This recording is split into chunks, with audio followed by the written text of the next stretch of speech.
My mom literally sent me through law school so that I could be her lawyer when she divorces my dad, putting me in a situation that honestly made my life fall apart, and now I seriously just don't know what to do. Here's what's going on. Okay, to start things out, right after I graduated from high school, I went to law school, and my mom and I were really excited. I did well on my first year, and I was even praised by professors and classmates, and everything seemed like it could go well. However, my second year was harder. My mind was so tired, and I started to do not so great. I went from excellent to good to average and then to a complete disaster. Every bad grade made me spiral and get depressed, and the more depressed I got, the worse I was doing at university. My mom was also not well, telling me that if I didn't do well, I would be a failure in life just like my dad. I then stopped telling her how I was doing or what my grades were, but she didn't stop there though. She managed to make a friend at my university who also was a math teacher just so she could look into the system and get my grades, and when she saw them, she just exploded on me. This started a long period of nearly daily screaming matches, and it was honestly just way too depressing. I then ended up repeating my second year, which was terrible. I was ashamed, I tried to be a ghost in the classroom, I stopped doing anything extra, and I was just so very depressed. But the situation with my mom got way worse, as I was clearly not doing well in any sense. I then ended up repeating that year again, so I was no longer allowed to sign up to university. And this is the start of my mom calling me a failure for years, and comparing me to literally anyone who was younger than me and already graduated from university. And now she's even comparing me to children doing robotics in their school with a government plan, just to point out that I failed in life. Now, when it comes to the title of this story, trust me, things get incredibly weird. My mom was cheated on by my dad when I was a child, and it was a very traumatic experience because my dad got very violent. My dad is still living with his affair partner, and she made sure to gold dig all she could with my dad. My dad even put her on law school in another state, and she became a lawyer. And it's important to know that my dad is a very well-known, very successful lawyer where we live. Well, my mom is raging at the fact that my dad put his affair partner in law school, and now just takes it out on me, screaming at me that if this idiot can do it, then I should be able to do it too. Now, besides all of this, my mom had never divorced my dad. They had been going back and forth for years, and I usually say that is because none of them would agree on a divorce term that wouldn't be something like, oh, just leaving the other person on the street. Also, my country's stupid laws have some fault, and at the time, you needed to prove that you were separated and had no contact for at least 2 years and other crap like that. Well, 15 years passed and there was still no divorce. That is until last year when my dad used a relatively new law that allows one-sided divorce for lack of affection, and they finally got divorced mostly because my mom could not legally challenge it, but there still is this need to have a trial for the marital properties that they still haven't had yet. In the divorce lawsuits that we received, my dad's affair partner has now postured as his lawyer, and my mom is raging. And here's where she said to me, oh, if you had just finished law school, you could have been my lawyer. Now, it's important to note that this is not the first time my mom said this to me. In fact, she used to say it quite often when I was in university. But I knew for sure that I didn't want to go the civil path or the criminal path because I seriously didn't want to deal with other people's personal dramas or to deal with criminals. I also voiced it quite often. I was interested in constitutional, public law, and even copyright law, but unfortunately, copyright law wasn't a class in school, even though I was doing well in my public law classes. I told my mom that I would have never been a lawyer and that I wouldn't touch her case with a 39.5-foot pole, to which she proceeded to rant about how much of a traitor I am, as she says that I'm leaving her to deal with her divorce on her own. I was often told that this is between my parents and that I should not have a say on it, and this just enrages me because I was always in the middle of everything. I was weaponized by both of them for years. I was told daily by my mom that if I didn't do well in school, I would be a lowlife just like my dad. I was subjected to be constantly compared to my dad just to put me down. I was used as a messenger in between them because they refused to talk to each other. Even when my dad finally filed for divorce, the court called me because they couldn't reach my mom. My mom literally said for years that she wanted me to go to law school so that I could be her divorce lawyer. But now that I'm in the second half of my 20s, that's when I'm suddenly told that I should have nothing to do with their marital problems, when ever since I was a child, they made it my problem too. And now I'm honestly devastated by all of this, and I seriously just don't know what to do.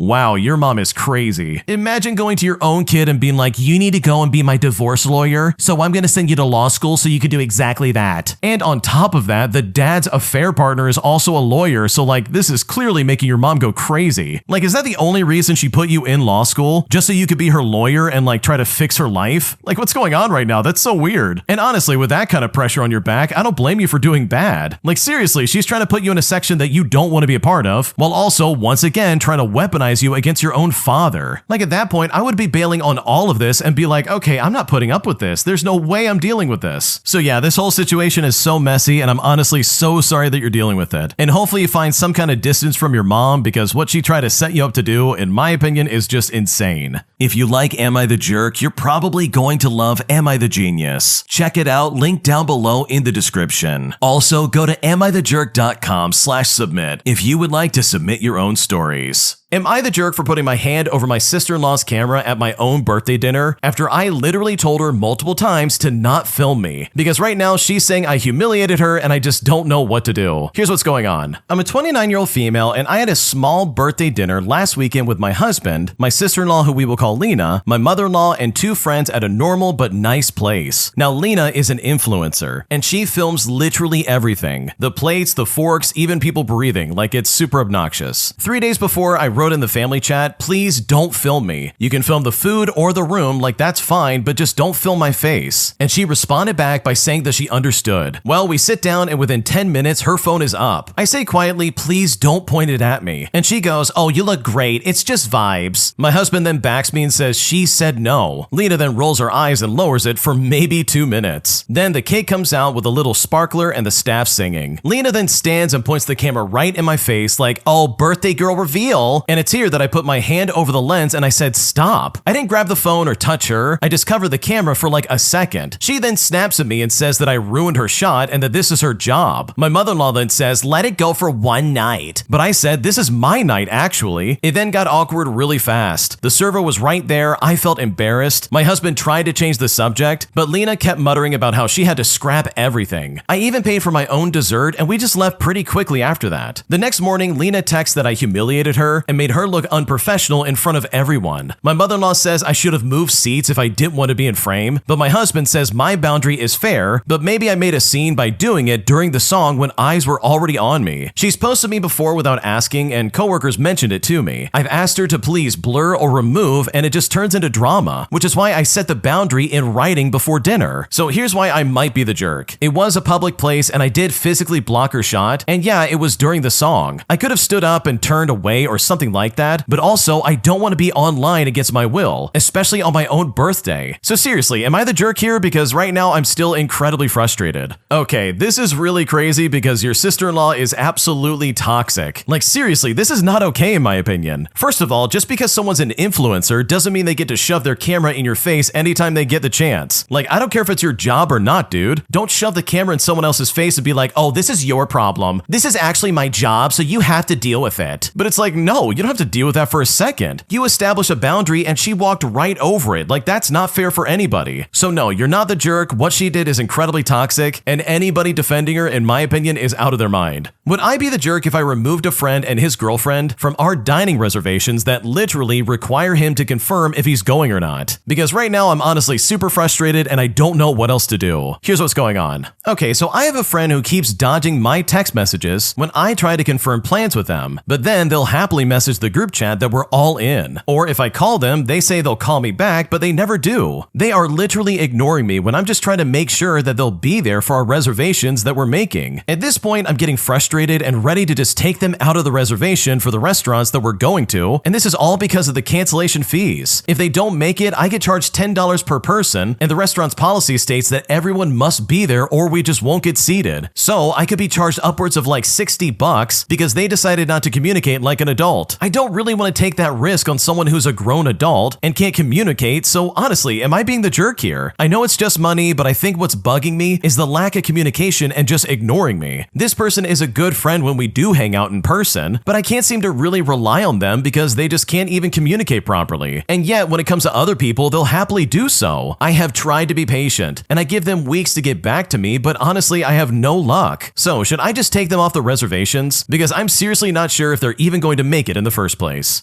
Okay, dude, when it comes to friends like this, you have got to be like way more vocal. I would go to every single friend who is getting like messages from this person and be like, look, either this guy can respond back to me and confirm they're going, or I'm gonna remove them from the list. And by the way, if they don't show up, then none of us are getting seated. Like, that might be the only way to get them involved and be like, okay, it's time to like step up and do what you need to do. Let's be adults here, thank you very much. Because I am right there with you, this would drive me up a wall, dude. There's no way I would ever be okay with this, and honestly, it would probably piss me off off way more than anything else. So yeah, you would not be the jerk if you did that, but in my opinion, I think it's time to escalate, because this friend is being a massive jerk. My parents basically self-invited them on a holiday I was planning on going on, but now that it's been rescheduled, I'm considering not telling them again because I don't want them to ruin my plans, because at this point, I really just don't know what to do. Here's what's going on. Okay, I honestly need to ask this question. How do people put up with their parents deciding to come along to a holiday that you paid for ages ago for yourself and your significant other or a special person in your life? Because seriously, I just don't know how people do it. For a bit of context, I won a holiday some time ago, and the only thing I had to pay for was extra accommodation for one other person as well as the fuel to get there. Absolutely everything else, namely the food, the spa, the 2 nights for one person, a trip out to a Dungeons & Dragons event, talking with an author and cosplay fun day, honestly was all sorted out. I mentioned it in passing to my parents whom I live with that I wanted to make sure my car was safe for the journey, which was going to be a 4-hour drive on some pretty harrowing roads in wet weather. Well, when I said that, they immediately booked the accommodation for themselves, and they actually packed their bags, saying that they were coming too. When I politely explained it was just for 2 people, they told me they deserved the holiday. They said that they were going and that I could afford it, because this is where I found out they went through my bank accounts, withdrew money as repayment for the accommodation they'd booked for me, checked all my budgeting, and then just ripped it to shreds. They then kept going on and on about the trip we were all going to have. They have no interest whatsoever in Dungeons & Dragons, cosplay, history outside of their own special interest area, talking to the author, or any such thing. Like, I literally didn't want to take them with me. Because one particular parent has mobility issues, and one event I was going to was upstairs, they pushed me to cancel as they needed the holiday, and it would have been so unfair on them to not be able to go upstairs. Now, my +1 that I was going to take with me initially came down with COVID, and we all ended up getting sick. So I was given a booking for another time and a different but cooler event. Well, that other time is now today, and I haven't told anybody yet, and honestly, I'm scared. What if they suspect something and demand that they come along as well? What if something happens to me on the road? They won't forgive me if I just take off without telling someone. I put boundaries in and I try to be honest with them, but they just walk all over my boundaries and do what they want instead. I mean, this is how they've always been with me. So I really need to know, how can people set firm but fair boundaries and actually be listened to by parents who never usually listen? Am I being selfish for wanting a break from them and not wanting them to come along? Also, am I selfish for not telling anyone, just taking time for myself to heal and refresh so that I can help them? I've told a friend about their behavior, but said friend just called me a jerk and that my parents really deserve the break. So, would you take off and go to the pre-booked holiday, or would that be a jerk move to do? Because right now, I'm not really sure if I'm in the wrong. Okay, honestly, you've got some bigger problems than this vacation itself. Did you really just say that your parents went through your bank account and stole money from your account, and then actually had the audacity to justify it? Like, dude, you need to make a new account. There is no reason your parents should be on your bank account in the slightest. That should only have your name on it and maybe your significant other, but nobody else. And also, just to answer your question, no, you're not being selfish by wanting time for yourself. That's completely normal, dude. You have every right to have privacy and go do your own thing without anybody knowing, because clearly being honest with your parents is just gonna get in the way, and they're gonna try and obstruct what you're doing and make it about them, and try and steal more of your money in the process. Holy crap. This is some serious problems that I just would never want to put up with. Especially the part about them completely disrespecting your boundaries. At that point, I would start looking at options for moving out, because this is just weird, man. You have a right to privacy, especially with your bank account, and I can only imagine how frustrating it is to live in that kind of environment. So hopefully you can find some kind of solution, because this sounds really insane. The hotel that I was staying at literally stole all my things 3 weeks before my checkout date, and now I'm honestly at a loss and I seriously just don't know what to do. Here's what's going on. Okay, so I had a 4-week reservation with a hotel in Maryland while I was doing some job training. I had gone home on the first weekend I was there since I was only 2 hours away. I left most of my things behind and I took the clothing that I needed to wash. Well, when I got back to the hotel room, everything was gone. I had over $3,500 worth of belongings ripped away because the new housekeeper decided to throw everything out that I had left. I had a Gucci duffel bag, a Louis Vuitton belt, a Gucci belt, as well as several other things that were incredibly expensive. But here's the thing, their policy is to hold their belongings for 1 week and they're lost and found. The general manager said there was a mistake with my checkout date, which is total BS since the paper he referred to had my checkout date 3 weeks out. Now backtrack 2 years ago, and I had a house fire where I literally lost everything but the clothing on my back. I lost my animals, literally everything. So when I got back to my hotel room, it ignited the same feeling of loss. Their insurance company is only trying to pay me for $2,300 for my belongings and $200 to sign a non-disclosure agreement. So am I overreacting overreacting by thinking that I'm owed much more, and it being ridiculous that they want me to sign an NDA when they're the ones at complete fault and they admitted it? Should I get a lawyer or just sign it and get the $2,500 and move on? What should I do?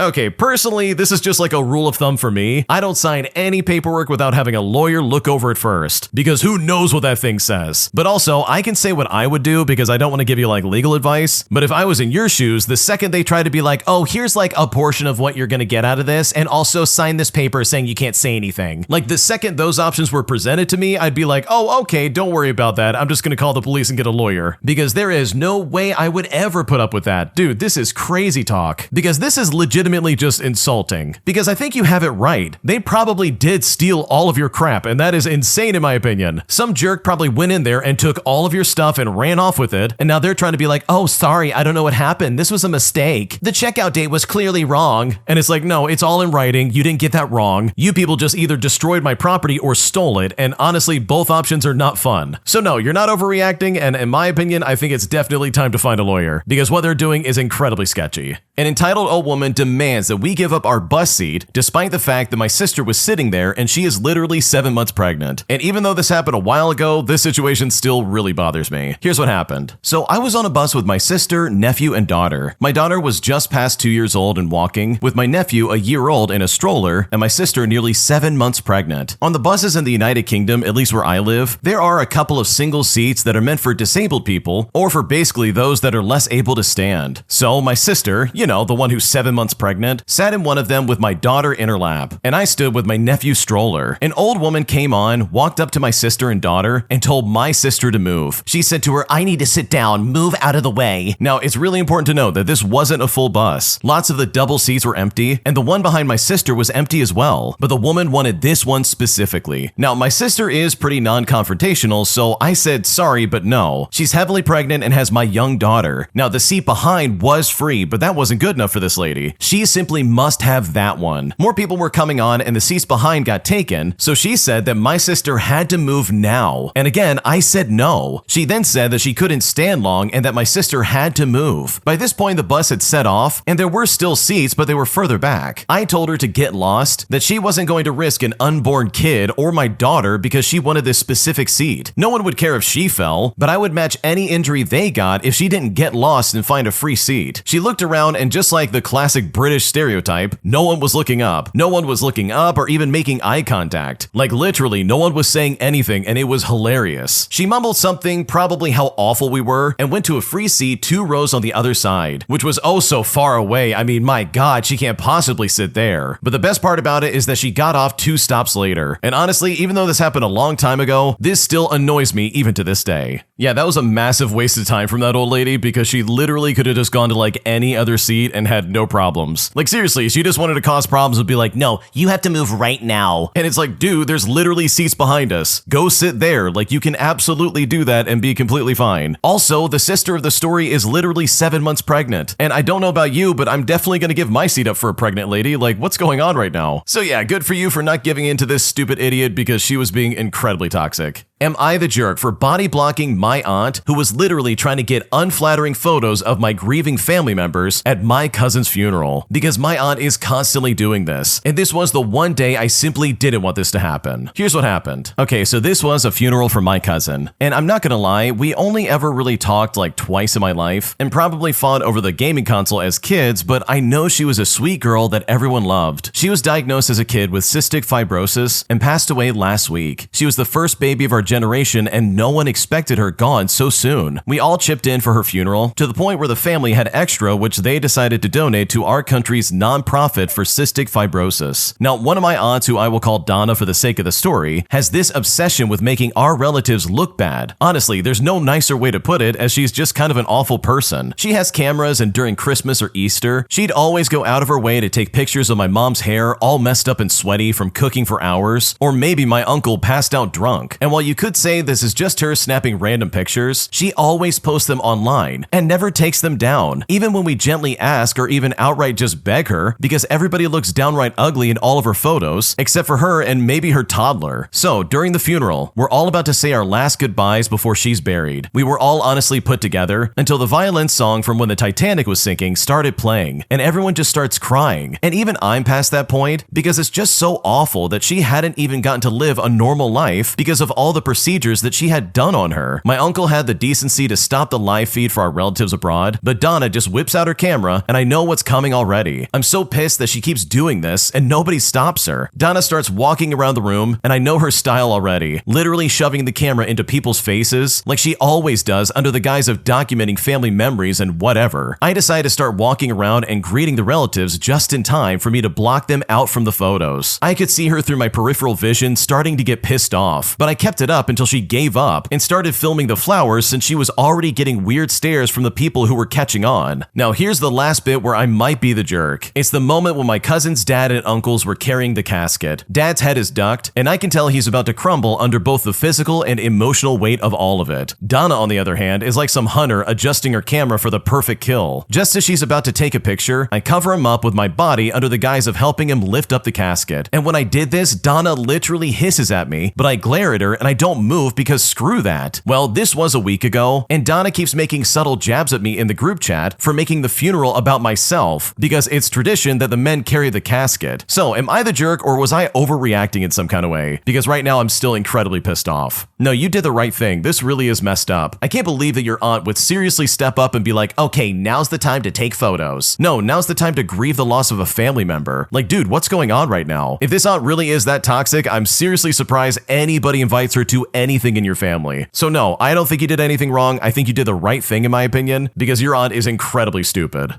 Gas station coworker quits on my first day. So I try to give away unlimited gas for free so I can go home. Here's what happened. Subscribe to Am I the Jerk on YouTube and hit the bell for notifications.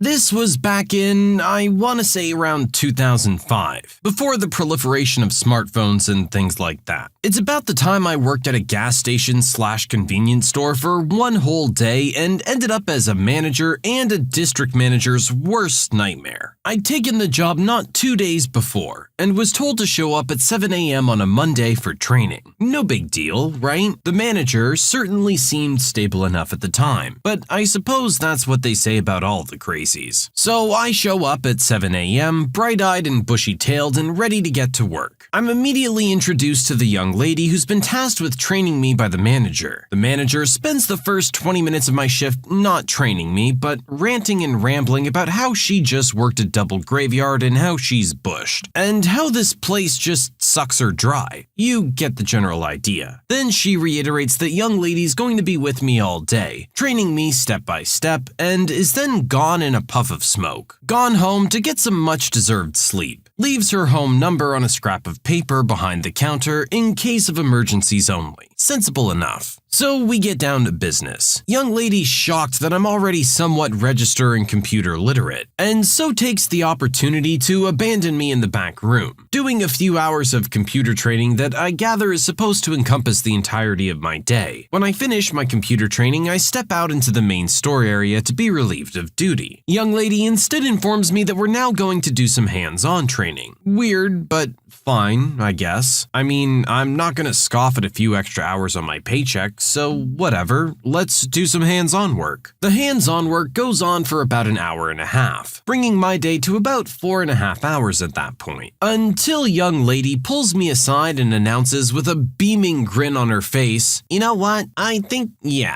screw this place." Screw this place? Yeah, man, screw it. It's bull anyway. Screw everything. I quit. Like in 2 weeks? Like now. What? With that, she tears off her smock, lights a cigarette, and walks out of the place, leaving me to mind the store alone. I don't know how to do cash drops, and I don't know how to do most of anything. I've been there 4 hours tops. You've gotta be kidding me. Young lady locks the door to the back room, shoves the key underneath the door, and is gone forever. So I, like the nice young man I am, call the manager's emergency number. The phone rings and rings and rings. talks for maybe 2 minutes straight before she finally answers. Mid-snore with a befuddled, "What's that?" I promptly explain the situation to her and tell her that I need help. She tells me to hold tight and that she's gonna call her assistant manager to come and help. You know where this is going. The assistant manager never comes. I'm waiting for another 2 hours and they never show up. I call the manager back. Same deal. 2 minutes of continuous ringing, she promises something else and hangs up on me. We go through this process 4 more times over the course of 2 more hours, when the next person on shift is due to show up anyway. He never shows. Naturally. So I call the manager until she finally just takes her phone off the hook so I can't call her anymore. This is the part of the story where I start to freak out. I have no other numbers, I know no one else who works here. I'm alone, no way to clock out, no way to hide, no way to lock the doors, nothing. Just work. Only work. Forever and ever and ever and ever. I can see that this is how I die. I'm sure of it. I'm in a really crappy, boring version of Final Destination. At this point, I feel the need to call out the dudes who ran the tattoo shop across the street. They'd been coming in for cokes and energy drinks and such throughout the day, and had taken a keen interest in my well-being. They were pretty up on the situation and kept me reasonably calm throughout the day. They noticed that I was starting to freak out, asked me what the situation was, and I explained. Just like that, these guys jump into action. They bring me their phone book with all the numbers of the other stores in the area circled, and they go to the local taco cart and get me a plate of tacos and a Coke to keep my strength up. I'm not into dudes, but I considered asking these guys to marry me then and there. Fueled by tacos and sheer unadulterated panic, I start making calls. Other stores are shocked by what's happened, but don't have anyone to spare. They've got no one, but one of them gives me the district manager's home number. Bingo. I explained the situation to him and listened as he went from perfectly congenial to absolutely terrified. He tells me, "I'm coming down there personally to relieve you from your shift." But then he says the perfect combination of words to set me off. "But I'm gonna need about an hour and a half. Is that okay?" Welcome to my breaking point. I begin to shout and shout and shout. No, it's not all right. I'll tell you what, district manager. Either you get down here in half an hour, or I'm gonna open all the cash registers, the safe, turn the pumps on unlimited run, and go home. Is that what you want? Free gas and free money for everyone who comes into the store until there's no money left? Is that what you want? I'll be there in 20 minutes. I now see what has happened. I've officially been taken hostage by this store, and have taken it hostage in return. I'm now the crazy person in the situation. I'm the movie bad guy. I'm the one making demands. But you know what? He got there in 15 minutes flat. And you know what else? He was very nice, all said and done. He apologized profusely, even helped me actually kick in the locked bathroom door so I could clock out properly. It's 10:30 p.m. at that point. Finally. But then, the manager, in her pajamas, eyes bloodshot and wild, murderous and back from the dead like the last bad guy in Die Hard, comes storming into the store, screaming at the district manager who had apparently gotten her to answer her phone during his trip over. "District manager, how dare you tell me how to run my store? I swear to God, you've been telling me what to do for too long now, and I'm telling you for the last time." DM turns to me as the manager is shrieking, and he says something that makes me start laughing like a psychopath. "Go home, original poster, I've got this." Heck, you don't have to tell me twice, amigo. I'm gone. When I get to the door, finally, he calls after me and says, "I really hope this doesn't affect your future with the company." I never went back. Yeah, no, I don't blame you. That's a pretty crazy first day. If that's the standard that they're working by, I wouldn't want to work there either. I understand the managers had a hard time, but this is an emergency situation. You can't leave someone who's only been there for 4 hours total to run the entire place by themselves. That's unreasonable for just about any situation. To be perfectly honest, this could have been a lot worse. Our original poster made some idle threats. Another person might have actually followed through with those. Not to mention the things that can go wrong just from their ignorance. They don't know any better. They don't know what they're doing. They could very easily make a very critical mistake. And at that point, there's no one to blame but the manager. She's aware of the situation and chooses to stay home in bed instead. Karen doesn't seem to understand what a no parking zone is. So I ended up ruining someone's day a while back all over a little sign that reads no parking loading zone Monday to Friday. I was delivering to a larger mixed retail strip mall in Toronto suburb. The place doesn't have a rear delivery area, so by design there's blocked off areas on the side of the complex to allow delivery vehicles, garbage, and couriers access to unload during the day. The place also has a medical center next door.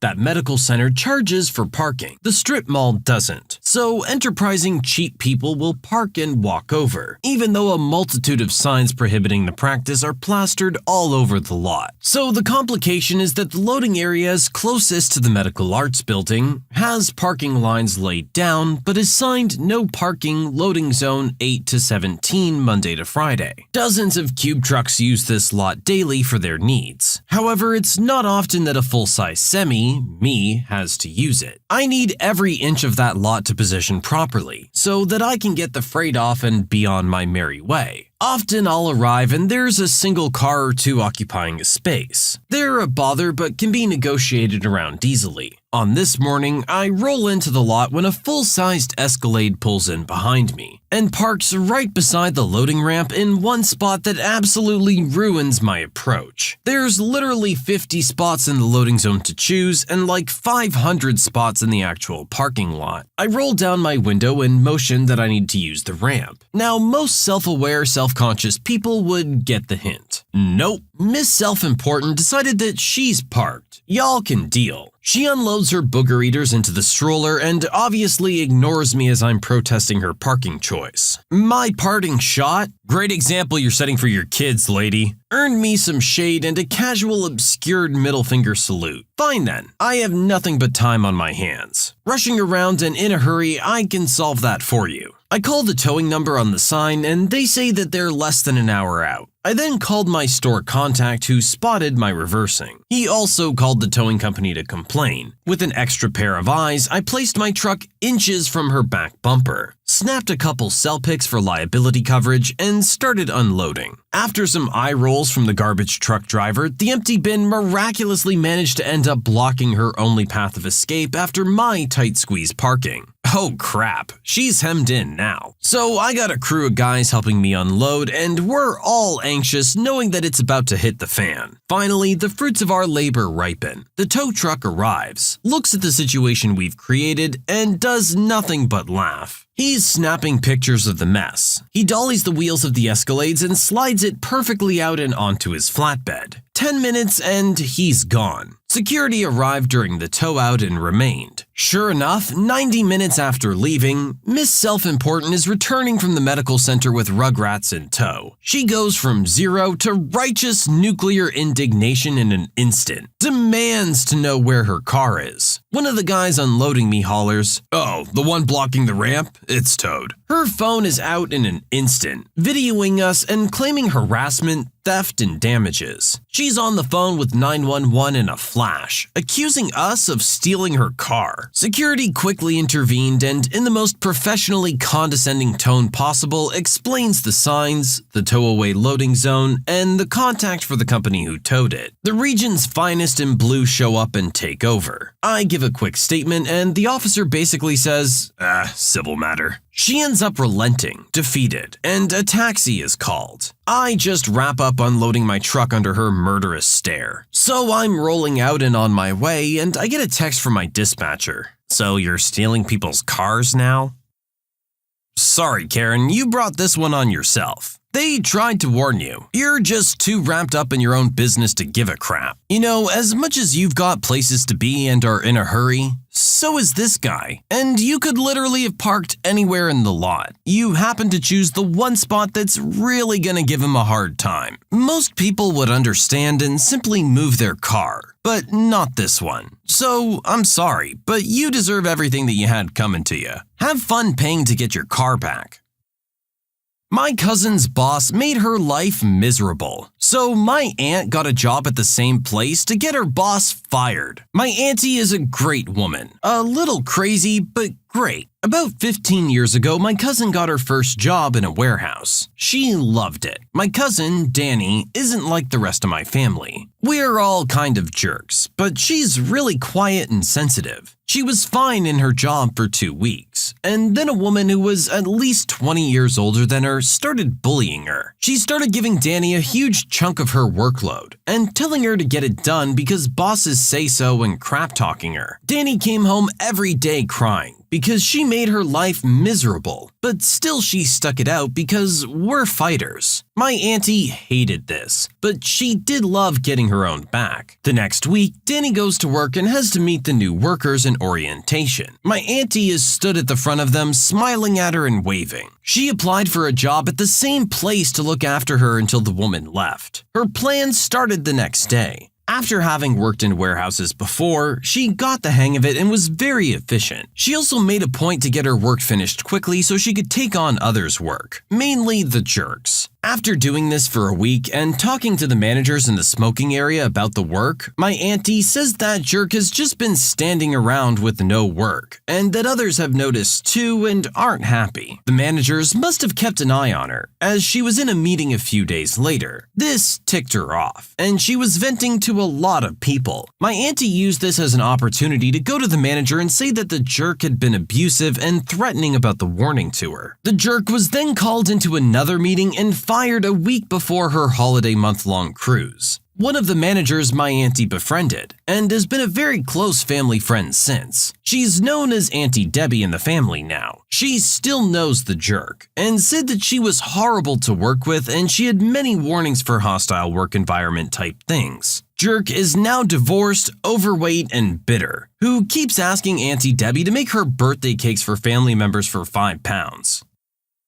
Yeah, some people will really defend their family. They don't give a crap who you are. If they feel that you're slighting someone who's close to them, they will make sure they take you down. Given this was the cousin's first job, maybe she wasn't being bullied as much as she thought she was, but rather was just being asked to do what she was being asked to do. I don't really know, but for the sake of the story, let's assume that it was more than it should have been. Sometimes senior employees like to do things like this. They shove work off onto the new guy so that they can kick back and relax. It's never right, and a very jerk thing to do. You're responsible for your own work. Don't go trying to pawn it off onto someone who's too naive to know any better.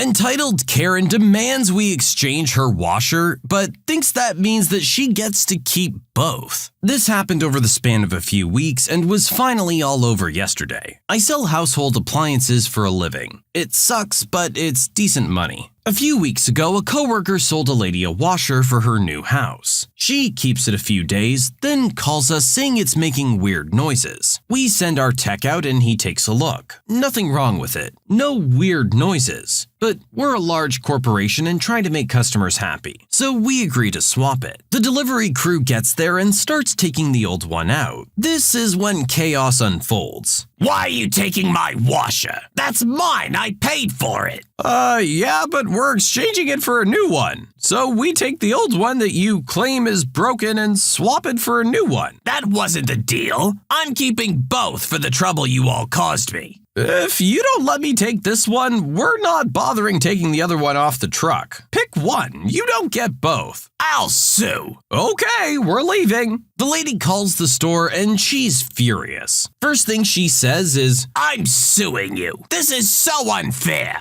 My manager responds with, we've already talked to legal and we've been told not to make contact with you. You'll have to do everything through legal or corporate now. Sorry, have a good day. What? Why? I wasn't actually gonna sue. You said you were. That's all we needed to hear. Contact legal with the name and phone number of your lawyer. They'll get you taken care of. Thanks, bye. The lady never called a lawyer, never called the legal department. But yesterday, she sends an email saying she would really appreciate the swap now. Delivery laughs, store manager laughs, and she's not getting that washer. There's so much wrong with this lady's logic. For one, if you have a problem with it, why do you want to keep it? Two, what the heck are you going to do with two washers? Are you opening a laundromat or something? 3. Have you never exchanged anything before in your life? You don't get to keep both. It's an exchange. You give us the one you have, and we give you a new one. It's a very simple concept. I'm really not understanding where this lady's having a hard time, or why she thinks she's entitled to 2 washers for the price of 1. Male Karen says he's going to call the owner because his food wasn't perfect. But my dad is the owner. Here's what happened. Subscribe to Am I the Jerk on YouTube and hit the bell for notifications. I own a restaurant with my dad in the Pacific Northwest. We're well known for our seafood. Think clam strips, fried shrimp, fish, things like that. Anyway, my dad is semi-retired, so he spends his summers out here and winters down in Florida with his girlfriend. I pretty much run the restaurant with my dad's youngest brother who's manager. I wait tables a lot, especially if we're slammed, and we get quite busy from Thursday through Sunday. It was a Friday and I'm waiting tables. My hostess tells me that this guy and his party of 2 are here and told her in a snooty tone that they're friends of the owner. Now, I know most of my dad's friends, and most of them know me by name, and if they come in to eat, most of them ask for me. My dad is senior and I'm junior. However, I had never seen this guy before, so I go over with menus, and before I can even say anything, he tells me the food better be good, and that he knows Senior personally and can get me fired. I'm amused at this because, yeah, sure you can. So I keep a straight face and take their drink orders. Meanwhile, people are saying hi to me left and right and loudly calling me Junior. They order their food and I get them all settled. I'm seating another guest when the hostess near me tells me that the guy's demanding she go get me. So I go over and he tells me the food was greasy and cold, yet everyone ate every last bite. He then tells me he'll be telling his buddy Senior about this and he expects to be comped, and that I better not make him call Senior at home. So I whip out my phone and say, let's call him, and dial my dad up. Dad answers and I say, Dad, your friend is here and wants to complain. The guy turned purple and sputtered. He thrusts out his credit card and his entire table looks embarrassed. My dad's dying of laughter as I ring this jerk up. Needless to say, he tipped me very well and left without a word.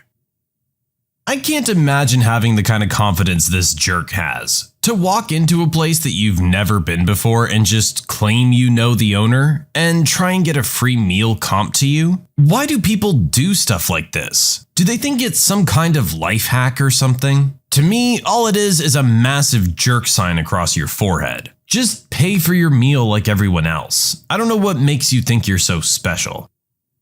You can submit your own stories to be featured here on the channel. The story submission link is in the description below. And if you want to listen to some Vibey music in the background, check out Easy Mode, also linked below. And don't forget to subscribe. My grade school bully kept stealing my snacks, so my mom made sure she'd never want to eat anything I brought in ever again. The year was 2002 and I'd been having a tough few months. My family moved, I had to change schools, and making new friends is hard when you're in 5th grade, especially when everybody already has their cliques. I was an incredibly shy and innocent kid, and so nice to people that I was often a pushover. I just really wanted to make friends. There was another brand new girl in the class at the same time as I was new. We'll call her Hannah. Hannah instantly disliked me and viewed me as her competition to getting popular. She did everything she could to make friends with the popular kids, while throwing me under the bus at the same time. She showed off how tough she was by pushing me and shoving me anytime she passed by me, making fun of my hair and acting like sitting too close to me was gross. The funny thing is, I didn't care about winning over the popular kids. After 2 months, I made a total of 2 friends, and I was really proud of myself. These were people I trusted and who had my back no matter what. These were people I could confide in. I was happy. One of these friends I'm still best friends with to this day. But Hannah continued to bully me, and that was annoying and sometimes hurtful, but I brushed it aside. Until she started stealing my snacks. Every day, most kids would bring snacks to school. Especially for me, this was important, because our lunch food was often pretty gross. And so my snack food was my primary source of food all day until I came home at 5 p.m. So when I noticed that several days in a row my snacks were stolen from my school bag, this was it. This was the final straw. And I knew exactly who did it. It was Hannah. No one else disliked me. And right before I went home, I saw her eating a pack of Gushers. My pack of Gushers. I wanted revenge. Just kidding. I was a super innocent 11-year-old who wanted to cry. I didn't have a revenge bone in my body, but I was angry. When I came home that night, I told my mom everything that Hannah was doing, including the months of bullying. Even at that age, I remembered knowing that Hannah was just insecure. And that's why she chose me to bully. But stealing snacks was the last straw. My mom listened to me. As I told her everything, her face slowly transformed. Anger and rage came first. And then that turned into a terrifying look of calm. She looked at me and said, "She wants snacks? Let's give her snacks." I gulped. I had no idea what that meant. I could only stare in confusion and followed her into the kitchen. I watched as she took a pouch of Gushers. I watched her grab her tools, a tiny pair of scissors from a sewing needle kit, tape, and maybe other things that I can't remember anymore. She made a tiny hole in the very bottom of the Gushers pouch. She then proceeded to walk to the bathroom, put on gloves, and procure a sample of heavily used cat litter. And then I watched as she poured as much of that sand as she could into that tiny hole of the Gushers pouch. When it was full to the brim, she spent a good 5 minutes artfully sealing up the candy pouch so that it looked like it had never been tampered with. She sent me to school the next day with it. Right before lunch, my snacks, as usual, were all stolen. I watched and waited. Hannah continued acting obnoxious as usual. Then something shifted during recess. Hannah was gone for a mysteriously long time and returned to class 10 minutes late. I watched her, but she refused any eye contact with me. She acted quiet for the rest of the day. And suddenly, just like that, Hannah stopped bullying me. Your mom's pretty devious and kinda gross. I gotta say, that's not a solution that I personally would have come up with, but I guess you can't argue with the results. We didn't exactly get confirmation here, but did Hannah actually eat one of those? I really hope not. I'm sure there was a ton of red flags as soon as you open that pouch. The smell would be one. The second would be that the Gushers are covered in litter. Surely she would have noticed before actually eating one. Maybe it was so gross she just had to go puke for a while. I'm willing to bet that not only did Hannah stop stealing your snacks, but she never ate another Gusher. I was allowed to stay with my parents on the condition that I help with chores, but I haven't been doing it and my dad wants me to pay my dues. After I had graduated high school and still hadn't found my calling, my parents told me I could live with them rent-free as long as I did one very important thing. Helped out with the chores, don't bring any girls or friends home after 9 p.m., and occasionally offer to help with the groceries for a week. It had been about 3 months, and for the most part, I was adhering to the second and third rule I was given. That all changed when I met my first adult lady friend. We'll call her Roxy, cause she was a pretty cool chick. Now, Roxy was a super bad influence on me. She started getting me to stay out late and spend most of my paychecks on us getting booze and such. I started slipping down a wormhole to which I almost wouldn't have returned from. My dad from time to time would remind me, "Hey son, you need to make sure you're helping with the chores and mind throwing $50 towards groceries this week." Those kinds of reminders. That all changed after 3 months of being out of school and about a month and a half total of me knowing Roxy. We had come home from another concert in another city. For anyone who's my almost an old fart age, it was a concert for Papa Roach, and she told me she was too tired to go home and she wanted to crash with me at my parents' house. The time, 2:30 a.m. We pulled up to the driveway and I told her to be quiet. Of course she wasn't, cause it was Roxy. Soon as we step inside the house and I've just locked the door, she starts screaming the chorus line from Twisted Sister's "We're Not Gonna Take It" at the top of her lungs. Like clockwork, my parents' lights come on and my dad comes out of his room like a cheetah. He sees us both and looks back in his room. Turning his head around, he goes, "Take her home, now." I immediately turn around and take Roxy home. She's all ticked and tells me I should stand up to my old man. Soon as we get her home, I know I can't go home, so I stay at her apartment with her. The next morning, there's a text on my phone. Come home at your earliest convenience. Love, Dad. I know I'm dead because A, my dad never texts me, and B, if he does text me, he's more of a John Madden play-by-play kind of guy. What I mean is, he's gonna give you a paragraph of words for what could have been said in a single sentence or two. I kiss Roxy goodbye for what I'm sure is the last time I'll see another human being and head home. When I get home, he's sitting at the table with a pen and a piece of paper in front of him. He tells me to sit down, and then puts the piece of paper in front of me. The paper is actually an itemized list. He tells me that for the last month and a half, I haven't done any of my chores, and he's calculated that roughly 4 to 5 hours a week I wasted for him. His pay as a registered nurse was $25 an hour, so he's taken 4 hours for 6 weekends at $25 per hour pay and figured that I need to pay him $600 for time wasted. Then he's also for good measure thrown in an extra $100 for the 2 times he asked me for $50 to help out towards groceries. He gets up and walks over and says there's a dotted line for me to sign, stating that I'll pay all of this back in 1 month's time. I'm adding it all up in my head, and I tell him I barely make $1,000 after taxes a month. He says I should have thought about that before I brought a girl home at 2:30 in the morning.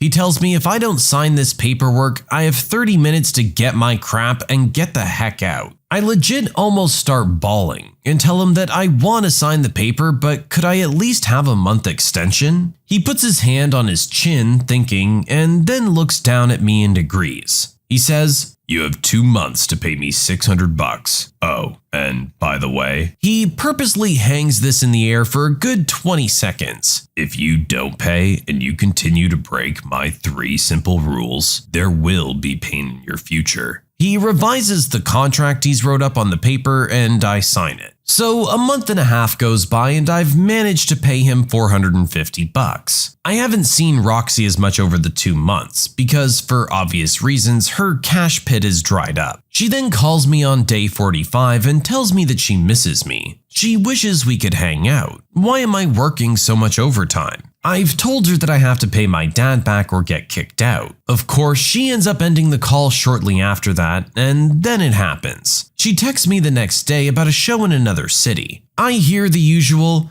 "Oh, it's a band I really like. I've been wanting to see them forever. Plus, I miss snuggling up to you at the concert." I somehow stupidly agree to go with her. Well, while we were up there, my wallet gets stolen out of my front pocket. To this day, I think Roxy did it, even though I've never been able to prove it. We go home, I drop Roxy off, and a few days go by. My dad comes knocking on my door as it's now officially day 55. He asks me if I want to pay him the last $150 or wait till the 2 months are officially up. I tell him I got him and that I'll go to the bank right now, seeing as I just got paid the day before. I look around my room for my wallet. Nowhere to be found. I go find the jeans I wore at the concert I was at with Roxy. No wallet there either. It's worth noting I had and still have a terrible habit of leaving my wallet in my jeans after I take them off, and forgetting about it for several days. I start panicking as I can't find my wallet anywhere. I check everywhere. The house, the backyard, my car. I even call the last place I was at work and see if they might have it. No one's seen my wallet. I go back to my dad, who's been in the backyard cutting the grass, and tell him what's going on. He gives me a half grin and says, "Sorry for your situation, but I'm treating you like a tenant now. Go to the bank, get my money, and when you come back and pay me the $150, we'll go from there." I hoof it to the bank, and my heart about falls out of my chest as the teller tells me my account has a balance of $3.42. My heart drops to the ground. Worth noting here, it was a local bank, and I've banked there since I was around 13. I was 18 at the time, so they all knew me at the bank, and with some quick verification, gave me info on my account. I head back home and tell my dad what happened. He puts his hand on my shoulder and says, that sucks. Well, I'm gonna have to get my $150 still, right?" I tell him there's no way to have the money to him in 5 days or less. He says, "Okay, well, how about I drive you to work, seeing as you don't have a driver's license right now? He drives me to work and I'm there for roughly 8 hours. While at work, my dad pulls out his massive collection of Craftsman tools and proceeds to drain all the fluids in my car. He gets a buddy to come over and help completely remove my motor, my transmission, and my tires. My dad and his buddy, being an ASE master mechanic, managed to do all of this in an 8-hour shift of me being at work.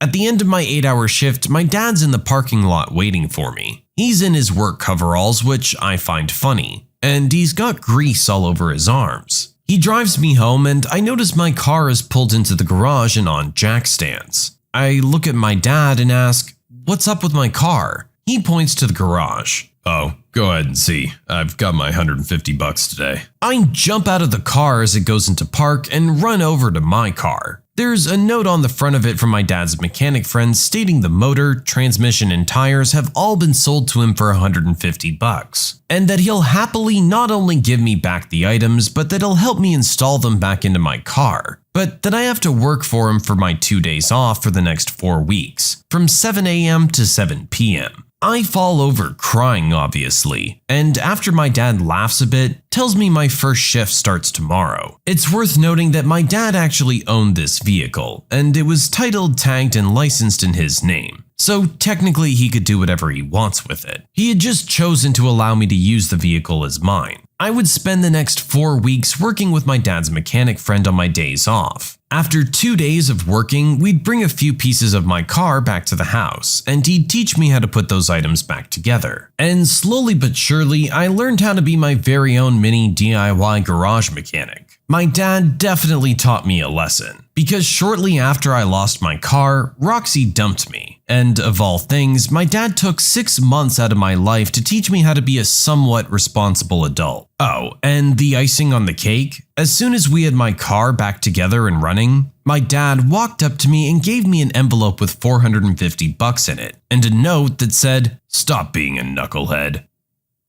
I'll be honest, I'm a little conflicted with this one. This is a unique parenting style, and there are many ways this could have gone. You guys might have some opinions about what I have to say here, but I'm gonna try and look at it from both perspectives. Let's start out with how this dad did right. He managed to get his kid back on track and away from someone who was a bad influence. He also managed to teach his kid a lesson about how tough the world can really be. You have to pay what you've agreed to pay, otherwise things can add up like this, and before you know it, you're in a hole working your butt off to pay what's really a very small debt. It's not fair at all, but it's how the world works. It is a good lesson to learn, but on the flip side, a good lesson to learn is that when the world's kicking you down, that your dad is going to be there to support you. And that doesn't seem to be something your dad's willing to do. All he wanted to do was make the situation more difficult. I get it, you broke a couple of his rules, but you know what? You're in your early 20s, I guess, at this point. There's gonna be some time where you wanna have some fun. And there's gonna be some people that you hang out with that your dad isn't necessarily a fan of. What I don't like about this is that you weren't given any option. As far as I'm concerned, you're entitled to make some mistakes. That's how you learn from them. Your dad is kind of forcing these mistakes on you. Ideally, this isn't a situation you ever get into. A lot of people never make it out of a hole like this. It starts with a $600 debt and snowballs from there because they can't afford to pay for anything else. Knowing that you have family to help you out and support you, or at least give you a kind word, helps get you through times like that. Your dad doesn't seem to want to take that approach. He's got more of a fear me than respect me vibe, and I can't exactly agree with that parenting style. I'm not arguing the value of the lessons he taught, I'm just not exactly a fan of how they were taught. I told my daughter I won't be paying for anything related to her quinceañera. So me and my ex-wife have 4 kids, 21-year-old male, 20-year-old male, 19-year-old male, and 14-year-old female. We got divorced back in 2015 because of her infidelity, and did not end on good terms. She's always tried to put an image of herself as well off, but in reality she relies on a man who she doesn't even love and only wants for money. Our youngest recently told us that she wanted to throw a party for her 15th birthday. My ex started looking into venues without telling me about it, and after she found one she liked, she called me to say I had to put money in to pay for it. I obviously told her no because I had never agreed to it. and me and my current wife had already planned to throw my daughter a separate party which did not include my ex-wife. I suggested that she throw another separate party for her to celebrate on her own with her side of the family. But she got mad at me and berated me for being a horrible father and not providing for our child. My daughter's mad at me for not paying for the venue and she won't speak to me. The last thing she said was that she didn't want the stupid party me and my wife wanted to do. I'm so confused and a bit upset at the fact that they got mad at me for something that I never consented to. Am I the jerk? It's kind of an unfortunate situation that you're in. I know the quinceañera is a big thing for that culture. It's like bar or bat mitzvahs, right? It's a big party that you want to throw for your kid when they're coming of age. Now, not everyone can afford a big party, and that seems to be the case with our original poster here. The problem is, the mom has already gone and set a certain standard. And being someone who it sounds like has never had to understand the value of $1, doesn't realize that our original poster doesn't want to put that much into it. You can still have a great time with a small private party, but now that the standard's been set, the daughter's gonna feel slighted if that's not what she gets. While our poster isn't the jerk, it's hard for them not to come across as one to their daughter. If things are that bad with the ex-wife that you guys can't be in the same room, then I don't see why she would have seen this as an option to begin with. Hopefully your daughter comes around and tries to understand where you're coming from. It's not that you don't love her, it's just a matter of finances. It sucks, but that's how it goes. My job makes me drive a death trap of a van, so I enjoy a free steak dinner on the clock when it breaks. Here's what happened. Subscribe to Am I the Jerk on YouTube and hit the bell for notifications. This story is one of how a lowly delivery driver got to royally irk a dispatcher, waste his time, get 4 hours of overtime, meal paid for, and a free beer. So I was a driver for a little company that rhymes with Slamazon. I had been there for several months by this point and had developed a reputation about being very particular about vehicle maintenance. We aren't talking like washing them or whatnot, but cleaning out urine bottles, fixing broken wiper blades, installing lights to replace the burnt out ones, or other stuff that would indicate you actually remotely care for your driver's well-being. Seriously guys, I once had a van with no working lights of any kind and the passenger side door fell off its hinges right in front of my dispatchers. And they still sent me out. Needless to say, some trips were better than others. But this particular time, well, it was a doozy. You see, my friends, I was considered a problem driver by some for being obsessed with vehicles being kept road legal. I had not caused any issues other than this. We had dispatchers that were promoted up after a month, and after hitting mailboxes, cars, and other kinds of insanity. But I was always skipped over. This naturally irked me to no end, and I was looking for a better job within 6 months of starting. I was there for nearly 2 years. Naturally, all my requests for essential equipment and urine bottle removal were denied. So I'd buy bulbs for my van and pull them out after my route was done so I could put them into the next one the next day. I chucked urine bottles out on the record.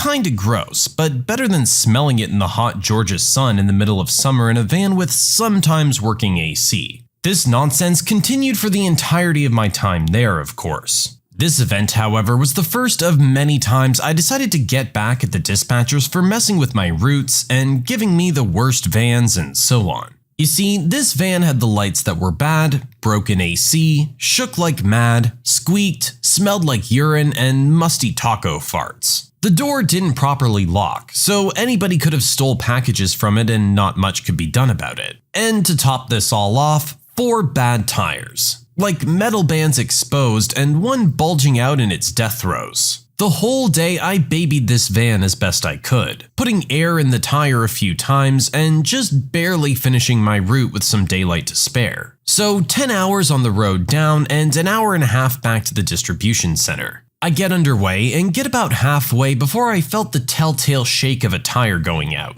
Well, crap, here we go, I say to myself, and scan my surroundings. I'm on the interstate and not very far from an off-ramp. So with what little tire I have left, I limp off the road and to a parking lot which is next to an Applebee's. Perfect luck, all things considered. I call dispatch and give my exact location and tell them what happened. The conversation goes as thus. Hey, I got a flat tire over here at my location. What? How? Because you sent me out in a van that needed tires? Fine, whatever. Everyone has gone home, so you're gonna have to wait till I get there. Sure, that's fine. I'll stay clocked in then. Uh-huh. You finished your route, so I don't see why you'd be on the clock. Because I'm still in command of this vehicle, I have the keys, and if you want me to give it back, you're gonna keep me on the clock. I had called the company HR and explained everything before I called dispatch, and they ensured me that my time would be recorded. Fine. I have things to do tonight, so we gotta hurry up. In my mind, I'm thinking, perfect. Time to screw with this guy. After giving him extremely vague directions while I enjoy a steak meal and a large beer, on the clock and 0 F's given anymore, he finally finds it. I go out there and see that he's brought the smallest, saddest, most not suitable for the task jack in the center. I say, well, get to it. You made me leave with this van and you can change the tire. Nuh-uh, you were driving it and… I interject. Drivers are not allowed by company policy to perform repairs on the van. He had yelled at me previously for doing this with the bulbs. Only dispatch, management, maintenance, and the repair shop can repair the van.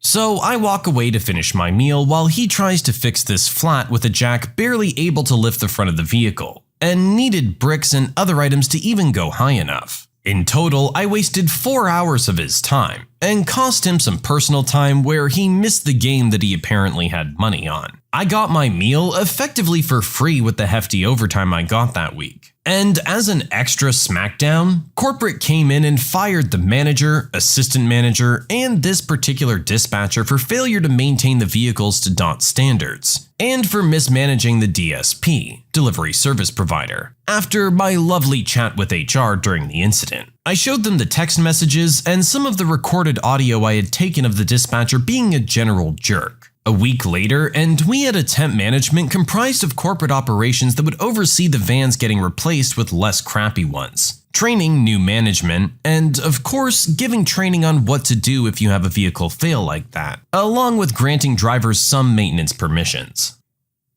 Okay, we all know what company the original poster's talking about here, and we've all heard some horror stories of what their drivers have to go through. I'd like to think that that's not the general standard, but it seems like it might happen all too often. At least in this case, once he filed a proper complaint, things were taken care of accordingly. Upper management did come in and clear house of anyone that was a problem, that at least they saw as a problem. The fact that our original poster was essentially getting punished for making sure that they were safe on the job is borderline illegal. That's probably why they fired these guys, to avoid any kind of actual lawsuits. At the end of the day, it's up to the employer to make sure that their employees are safe, and that everything is up to standard. That clearly wasn't happening in this case.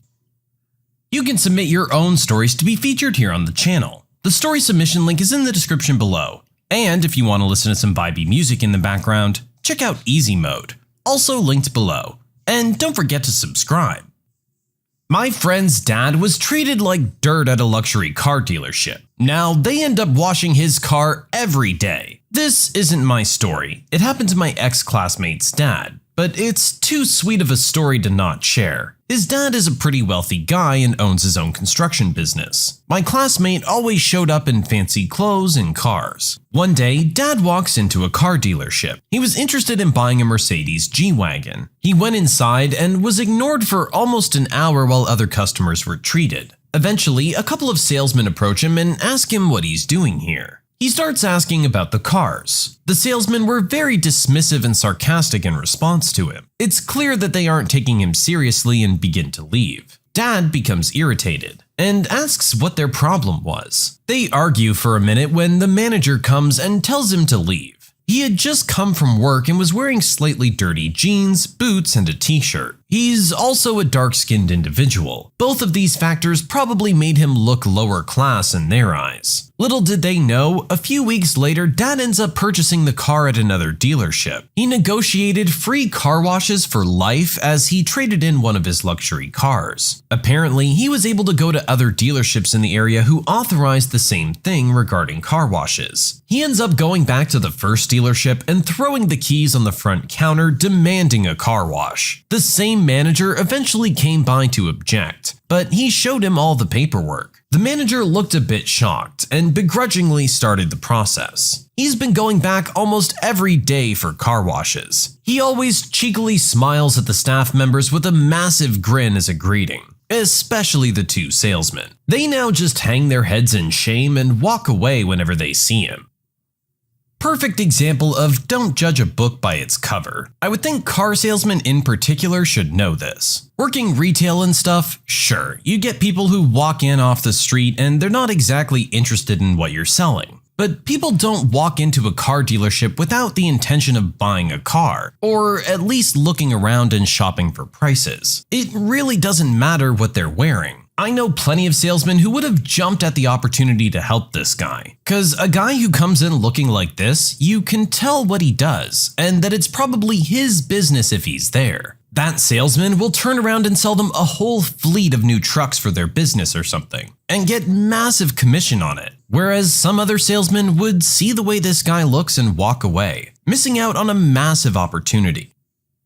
My so-called friend bullied me for my disability, so I hatched a plan to get her suspended. I got very sick with what we now know as a life-threatening illness when I was 12. I was never great at making friends due to family issues, and so I had a small gathering of friends who I didn't realize weren't really my friends, and just kept me around to poke fun at. Because I was so ill and doctors were trying to figure out why, I missed a lot of school, and at first doctors didn't think I'd pull through. But after missing a decent amount of school, I got a bit more stable, and began getting tutored from home to make up for the work I'd missed. I worked my butt off so I could move into the next grade with all my friends. And it paid off. I made it. But when I was feeling well enough to be able to go back to school for a couple of days a week, I realized one of my so-called friends had began really tearing into my reputation at school. This girl, we'll call her Sarah, told everyone I was out because I was pregnant and had a contagious disease. Everyone in school was laughing and making fun of me. I was being called horrible things, and she even told me to just end it all myself. I was only 13. And it was very hard emotionally and physically for me to deal with all of this, especially after she began physically bullying me as well. When I told the school, they brought her in and we spoke together. It just made it worse. They started brushing me off when I'd come in and tell them she was getting worse, causing me to be more depressed than ever. After months of dealing with all of this, I heard about our annual class field trip. It was a glammed up version of camping. Heated cabins, carnival rides and equipment, a lake for boating, and even horse stables. It was the talk of the year, and everyone was going. It took weeks of begging my parents for them to agree I could go. The conditions were that I'd have to have the school nurse as my chaperone, and I could only stay one night, whereas everyone else stayed 2 nights and 3 days. I was so excited to finally be able to do something normal that didn't involve hospitals and tests and treatments. Everyone in school chose their groups quickly. My friend group filled their cabin, so Sarah and I were the odd ones out. We got placed in a cabin with a bunch of other girls who were also extras in their friend groups. I absolutely dreaded being in a cabin with her, but I did my best to enjoy my day at the camp before having to get into the cabin at night. Most of the girls were eating and sitting in front of the fireplace, just joking around, along with Sarah. Everyone was complaining about how this large group of popular girls got the boat cabin. The boat cabin was the best cabin, the only one with 2 stories and overlooking the lake. They had better beds, more room, a full kitchen, more showers, and a balcony. These popular girls had convinced the principal via their parents to let them stay there. Everyone was jealous. Right then and there, I formed my revenge plan on Sarah. I began to tell the other girls that we should totally prank those boat cabin girls. They all eagerly listened as I told them to grab rolls of toilet paper, baby soap one had brought for showering, and toothpaste. Sitting in front of this all, I told them that only one person should go so no one would see. Everyone fought over who would get to be the one to go and stick it to those boat cabin girls. Seeing as it was my idea, I suggested Sarah go. I hyped her up, telling her that she was the fastest in gym class and she'd be done quickly and quietly. The girls nodded in agreement. After waiting until it was early in the morning, around 2 a.m., we opened a window and sent Sarah on her way to the cabin with the supplies. She came back 30 minutes later. She boasted to everyone how it was her idea first and how she did it. She took credit for it, making it even better. They all played music and celebrated our accomplishment before going to bed. The next morning, the boat cabin girls were ticked. I have to give it to Sarah. She did an amazing job. I rushed to the boat cabin before my parents came to see what she'd done. The entire place was coated in damp, mushy toilet paper. It had rained a bit overnight. The toilet paper was stuck on the roof and deck and couldn't easily be taken off. It was gonna have to be scraped off. Some had flittered into bushes and the lakeside before it had rained, where it now sat in piles of mush. The door to the cabin had been unlocked, so on top of putting some toothpaste all over the porch, she had put some baby oil on all the doorknobs and floor inside. She put toothpaste on the girls' pillows as they slept so they'd roll into it. The girls from that cabin were livid. They all had to shower that morning to get the toothpaste out of their hair, some in cold water. Most had fallen upon getting out of bed, thanks to the baby soap on the tiled floor. They had to clean up the mess inside before even realizing the mess outside. Sarah was boasting about it, telling everyone from other cabins how she pranked those girls. People all sat in front of her. She told the story of how she did it all. I knew what was coming. I left early. My parents came to pick me up and I got in the car and left, sadly missing out on what would happen next. Before I left, I mentioned to a teacher that Sarah had done something bad the night before, and that she wouldn't listen to me when I told her to stay in the cabin. The next week in school, I heard Sarah got suspended. The camp owners were ticked and originally blamed the boat cabin for the mess before finding out it was Sarah. They forced her to clean the wet toilet paper and wash the floors and doorknobs. She cried the whole time and ended up getting suspended after the camp owners claimed she littered and caused chaos. Sarah tried to tell the school it was my fault, but they never had an issue with me before, so it was a bit unbelievable. Plus, she had already told everyone that she did it. The girls in my cabin that night kept their mouths shut about it being my idea. Whether they just forgot, weren't believed, didn't want to be involved, or didn't care, I don't know, but I was off the hook. Sarah called me angrily, and I told her I was done being bullied by her. Had she just left me alone, I never would have done all this. She stopped speaking to me and continued to bully me behind my back, but nowhere near to the degree she had been. There were times I felt bad about it all, but after the school did nothing to help when I was being picked on so severely,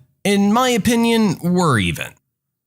This sounds like a scene straight out of a 90s teen comedy or something. In all seriousness though, I don't know why anyone would believe the rumors this girl was originally spreading. Our original poster sounds like a fairly normal girl. To get pregnant at 12 and have a contagious disease is some pretty big stuff. I think it would be pretty obvious to most who hear that it's not true. And it really just shows more about Sarah than it does our original poster. The fact that she's willing to make up lies like this, for no apparent reason. To top it off, she used to be friends with you? That's just really gross behavior. I would think no one would want to be her friend at that point. Our original poster managed to have Sarah's desperation to be popular work for her. I had a feeling where this story was going, and that Sarah was going to try and take credit for everything that was done, not really thinking how that's going to affect her long term. I caught my supervisor shopping online while we were swamped with customers, so I made sure they wouldn't have any spare time going forward. This is actually from a few years ago, but I just remembered it and it made me laugh, so I wanted to share. I worked part-time for a few years in reservations for a large casino and resort. We were frequently short-staffed on any given day, leaving us deep in queue and some ticked-off customers once we got to them. It was very draining, and we had lots of turnover. 3 to 4 supervisors were present during each shift, in the middle of the room while workers surrounded the edges. During the day, we'd make trips up to their mid-floor open office to hand in forms, sign things, and things like that. They almost never jumped in the lines to help with the queue though, somehow always too busy to help. One day, we were about 25 deep in the queue, and I go up to have them sign something. The supervisor doesn't see me approach, and I notice she's online shopping for shoes or something. She attempts to quickly change the window, but it was too late. Keep in mind, the supervisors could use the internet freely, but we workers weren't allowed to use the internet at all, even during slow times. I decide that it's just some bull to avoid helping with the queue, to online shop on the company clock, and to do something that workers weren't even allowed to do. So I figured out how to keep them all busy, permanently. We had these things called profile merge slips. Basically, when a customer would call in to make a reservation, you should check our customer database to see if they've stayed before, by name, by player's number, etc. But many wouldn't do this, or wouldn't do it correctly. Therefore, you'd end up having 12 profiles for the same actual customer. When we encountered these during our normal duties, we were supposed to fill out profile merge slips with the person's name, player number, and various profile numbers they had, highlighting what you believe to be the correct profile number, if you thought there was one. These were turned into the supervisors for them to correct within their database in their spare time, as we workers didn't have the ability or authority to actually make these edits or corrections within the database. You might normally turn 1 or 2 of these profile merge slips in each week. I decided to do these with every spare second I had, since we couldn't do much else. I systematically began going through the entire customer base, at least 20,000 profiles, beginning with the last names with the letter A. I easily made dozens of these profile merge slips each shift. My record was 104 in one shift. Each of these profile merges probably took 20 minutes each for the supervisor to review and implement the changes. Sometimes they'd come back to me with not sufficient info for merge. I didn't care. I knew this and I'd submit them anyways. Not my job. Nor did I have the database authority to figure out which one was actually correct, if any. As you might guess, this cut into their spare time free-for-all. So I do this for about 3 months, and they're incredibly backed up now. Each day, I'm getting the approved and denied profile merge slips in my inbox, for ones that I had submitted several weeks ago. As time passes, they get more and more behind. Here's the best part. We're suddenly given a policy change. We can now all use the internet on our spare time. Great. I know this was purposely directed towards how I was using my spare time. As in, it was never even a sincere thought before this to allow us unfettered access to the internet. Basically, they'd finally be allowing us the same rights they had, in an attempt to give me something preferable to do with my time instead of profile merge slips. Nope. I kept at it, though I did poke around Reddit here and there. I never stopped submitting those bad boys every chance I got. By the time I put my 2 weeks resignation in, they were 3 months behind in profile merge slips. It took months just to get through one letter of the alphabet. I had only gotten to the letter H. I left that place so happy, knowing that workers finally got to use the internet because their bosses didn't like doing extra work. And instead, they essentially lost their own ability to use their spare time on the web. Maybe you shouldn't have been shopping online while we were in the queue, jerk. This sounds like something I would do. I'm the person that needs to be kept busy at work. Otherwise, the clock just moves so slow. If I see that you guys are doing whatever the heck you want while everyone else is busting their butts, yeah, I'm probably gonna make some work for you too. I'm surprised the managers didn't come around to our original poster's desk asking why the heck they're doing all this. I guess they feel they can't really say anything, since the poster is cleaning everything up for them, or at least doing everything in their power to. Sociopath cons me out of $25,000, so I report his organized crime to the IRS and cost him $500,000. Here's what happened. Subscribe to Am I the Jerk on YouTube and hit the bell for notifications. I was to be married to a very OCD and pragmatic man. For example, for him, a big romantic gesture had been to leave me alone for 24 hours at the hospital right after I had our son, so he could go pay bills and mow the lawn. 20 years later, I do understand he really did express love this way, but that's another story. I was in dire need of physical contact because he'd never touched me, unless he wanted very bland intercourse, and also he never ever kissed me. This story isn't about him, it's only a preamble. So I divorced him. Not just for what's above, mind you, but I felt alone and unloved in this relationship. I just wrote about it to explain the state of mind I was in when I met this other person that we'll call Jerk. Jerk was the total opposite. He was very in tune with his emotions and he was very, very intense. This will be important later. He expressed love like I thought I needed. On our first date, the waitress asked how long we'd been together, since he was so into me and touching me. He made me feel amazing. He had a huge house and a rather flashy lifestyle, so I assumed he was really well off. He told me he owned a car wash and a phone marketing company. If we fast forward a bit, at this point we've been dating for about a year, and he had just asked me and my son to move in with him. I wasn't 100% sure, but he prepared the room for my son nonetheless. As I started spending more time in his house, still keeping mine, I also started to see strange behavior. He'd be up all night but sleep all day. I also overheard a few phone calls where he was telling people they owed money and needed to pay, but the conversations didn't fit with a car wash or phone marketing business. At some point, he told me he was having money problems. He said huge clients were late in paying, and that this was jeopardizing his house payments. So I, stupid me, offered to help. I'm missing a part of this story because it started as me offering help with the house since we were there a lot. Still had my house though, but it ended up with me lending him $25,000. I can't for the life of me remember that progression. The loan was supposed to be for 3 weeks, he said.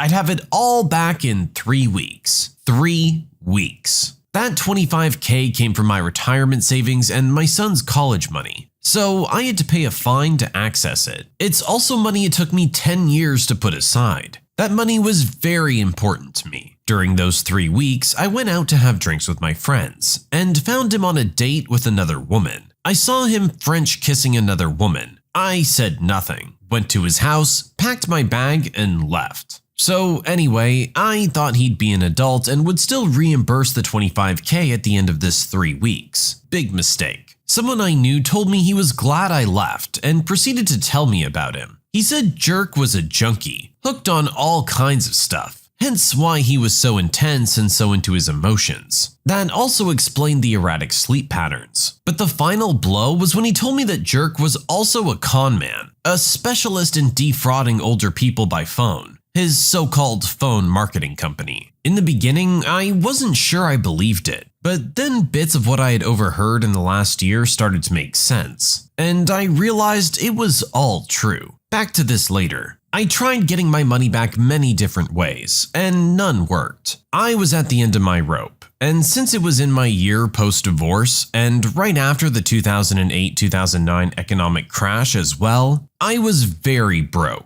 So this is what I did. First, he had given me access to pay bills online, not to his bank accounts, but to his emails. So I was able to investigate all his accounts with the same password. I printed and screenshotted every little bit of information relating to money. I found proof that he was indeed scamming people, and found the people he worked with, and even the name of the person at Western Union who facilitated the money transfer. I found out he was an organized criminal. I also found out he did this between the US and Canada. It was at this point that I started preparing Strike 1. For Strike 1, I printed his face and the face of everyone working for or with him in defrauding people and left hundreds of flyers in his neighborhood. I also called the hotline for financial crime prevention in both Canada and the US, and gave very specific details and names. Know that even if he had given me the money, this goes against my core values, and I would have done the same thing either way. At this point, I was preparing Strike 2. I was dumb in lending him money, but at least I did it the right way. I had written him a check. I didn't do cash. I wanted proof just in case. It would turn out to be a good idea. On the check, I had written that it was a loan. Thank you, Judge Judy, for this tip. Since he didn't pay me back, I prepared an invoice and sent it to myself from his hacked email. When the time came to do my taxes, I filed the $25K as an expense using this invoice. I have many freelancers and I just slid him in as one of them. And it passed. Don't ask me how I got his social security number, I can't remember. But I ended up having access to it, so I ratted him out to the IRS for hiding income. I found out later on through friends that the IRS started investigating him for unpaid taxes. I heard that he had to pay 38% taxes on that $25K and pay a 20% fine for not declaring income. At this point, I was satisfied. I figured $9,500 in taxes plus $5K in fines was 50% of what he owed me. At least he didn't get away with it all. But remember, I told you on the check I had written that it was a loan.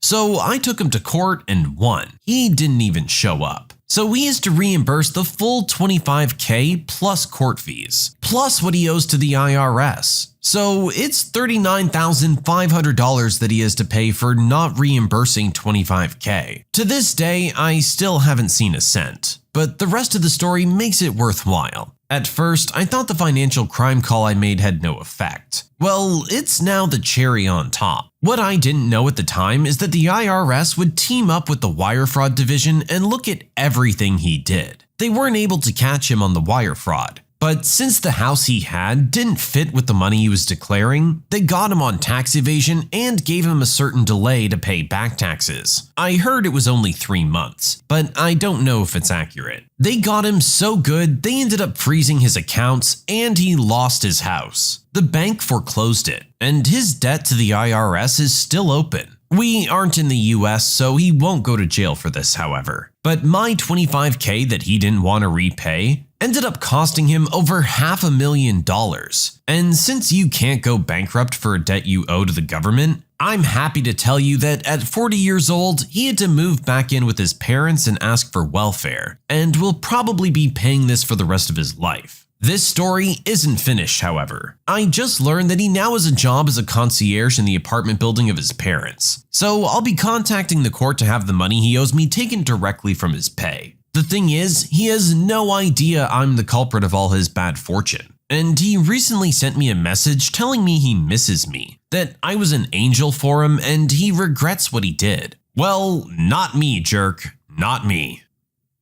Okay, let's address the elephant in the room. Our original poster knows that this was a really stupid decision to make. That's why they took the time to clarify what mindset they were in when they got into this, and even acknowledged it multiple times throughout. So they know in hindsight, and probably had a sneaking suspicion at the time, that this wasn't a good idea. Unfortunately, our poster let their emotions get in the way and made a stupid decision. I think we're all guilty of it once in a while. This is a big one, but we'll move past it and try and be understanding. Our jerk in this story, however, is the lowest of the low, and deserved everything he got. It's a shame the money goes to the government and not the people he actually took it from. But that's another story. I really despise people like this, that prey on the elderly over the phone and try and scam them out of everything. These people have saved their entire lives, and this is all the money they have. And he thinks it's okay to just trick them into giving it to him. That takes a really special kind of person to be okay with thinking that way. I think the jerk should consider himself lucky that our original poster decided to do this the legal way and not make it personal. After all, she knows where you live and everything. She could have done a little extra damage if she wanted to. You can submit your own stories to be featured here on the channel. The story submission link is in the description below. And if you want to listen to some vibey music in the background, check out Easy Mode, also linked below. And don't forget to subscribe. The company's owners laughed in my boss's face when he tried to buy the business, so he put them completely out of business. In the 1980s, my boss became the showrunner for the shop he worked at. He was in charge of everything. He effectively owned the place in every way except actual ownership. He eventually got tired of running the place without having any ownership, so he talked to some banks and investors and got enough money together to buy the company. He arranged a meeting with the owners, who were very hands-off and trusted him to run everything for them, to present his proposal. Normally, a single meeting won't be enough for something like this, and he didn't expect it to be. But the owners had different ideas. He presented them the offer, and they laughed at him. They asked him why they would sell the business to him when they'd make so much more money by watching him run it. Needless to say, my boss was hurt and ticked. He put in his 2 weeks notice on the spot, which they also laughed at, believing he wouldn't leave. Imagine their surprise when he did. A few months later, my boss had purchased a competitor business and rebranded it, but was having difficulty gaining new business to supplement the weak list of clients the company had come with. As I said, my boss ran everything at the old company, and he's always been very hands-on. This included sales, and he had personally interacted with all their customers at some point. This particular company made all employees sign a contract saying they wouldn't actively try to steal clients away should the employee leave. And my boss knew he'd be in enormous legal trouble if he did, so he couldn't directly go to his old customers as a sales call. What he did was call to apologize for his sudden departure from Company A. Nothing more. Naturally, considering the good relationship he had with these clients, they'd asked where he'd gone and showed interest in following him. Fast forward a few years and boss's new company now has almost all the original clients from Company A, who tried to sue when they found out about the clients, but ended up losing. The owners of Company A approach my boss. They tell him Company A is going bankrupt, and unless they can find a buyer, they're going to lose everything in the process. Would he still be interested in buying the company now? Maybe even using it as a second location? My boss smiles and tells them, "Why would I buy your business when I make so much more money by watching you lose it?" I really don't see why the owners would expect a different response. I guess they're just grasping at straws, trying to save some money from the dumpster fire that their company has become. Either way, even if it did make sense for the original poster's boss to financially buy this, I don't think he would do it just out of pure spite. Considering he worked really hard for this company and was essentially laughed at his face in return, I don't think he's gonna want to be doing you any favors. Karen gets a free ride but won't buckle up, so she can enjoy a nice taxi ride home. This happened roughly 4 years ago. I worked at an office about a 45-minute drive from my house, and I had a friend who worked in the office I would give a ride home to. It was on my way. I literally passed by her house to go to and from work, so it was no big deal. Well, a woman who worked in my office lived really close to her and found out about the arrangement and wanted in. She guilted my friend into asking me since it was on my way, and I said okay. Well, at the same time, my late husband's car was in the shop, so I made a detour to pick him up. And he's a giant of a man, 6 foot 3 inches, and could not physically fit in the back. So to make things easier, my friend would just sit in the back. Well, the other woman, known as Karen, was a big woman. Not tall, but big. So on the way home, literally the first time she starts getting in the front, I explain to her that she is to sit in the back. We get to my husband's job site and I park and text him. She jumps out of the car and gets into the front. I tell her she needs to go back to the back, and she straight up says no because the seatbelt in the back is too tight and it hurts her chest. I tell her too bad, she can get out if she doesn't like it. Well, she gets out and goes to the back seat. My husband gets there and climbs in. I start the car and the seatbelt warning light is on and beeping. She has the seatbelt off. I say, "You need to put the seatbelt on." She says that she can't and it's easier if she's in the front. Well, I say, "You're in the back and we're not going anywhere until the seatbelt is on." She crossed her arms like a child and says, I guess we're not going anywhere. I tell her if she doesn't put the belt on, she can get out and walk home. With a nice bit of snark, she says, Well, you better call me a taxi. That ticked me off, and that's what I did. I called a taxi. She puts her belt back on, but I say it's too late. Get out. You have a taxi coming. I tell her, "You can get out of my car now or the police will be happy to remove you." She got out and her jaw almost hit the road as I drove away. Afterwards, my friend and I never let anyone from work in my car again. Some people just don't quite know how to say thank you when you're doing them a favor. You're not obligated to give this person a ride home. And it doesn't sound like you're particularly associated with her, more your friend. You're doing this just to be a nice person. There's a couple simple rules along the way, and one of those is you have to sit in the back because my husband's a big guy. He needs the space up front. Sorry. If you're really not happy with it, then I guess that's your other option. Take a cab. Otherwise, just shut up and tolerate it for the next little bit until you're home. And next time, you can make your own arrangements.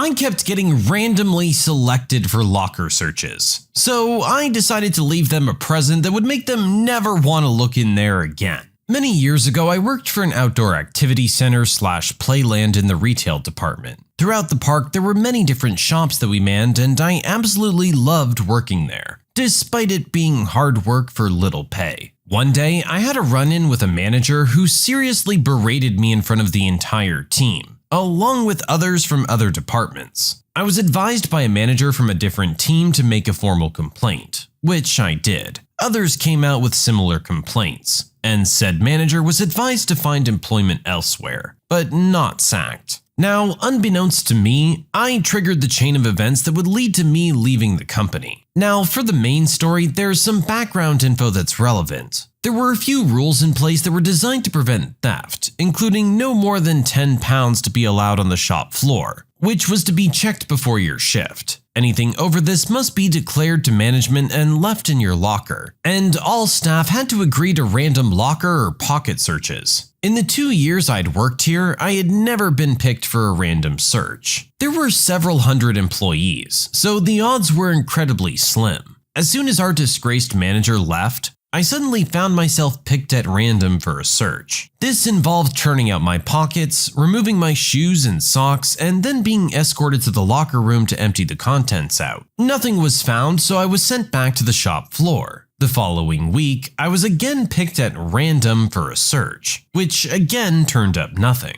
Rumors were soon going around that I'd upset my department's remaining management team after instigating the action against my former manager, and they were trying to force me out using any means necessary. I realized that I needed to act, so I started job hunting and then came up with my plan. I started taking a backpack to work filled with 20 pounds in pennies. Every morning I declared the amount in my locker as required, and sure enough, after a couple of days, I was once again selected for my weekly random search. I got paid to watch a security guard and supervisor count 2,000 pennies. As expected, I passed said search, and off I went. This happened a second time, with now 30 pounds in pennies, and I decided to up my game. At the start of the following week, I patiently awaited my random search with glee, knowing what awaited them. The day soon arrived, and off I was marched to the lockers, ready for their treat. I lift out my backpack and pass it to the security guard and supervisor, who dives straight in without any gloves. Oh, how they retched when they discovered what was in there.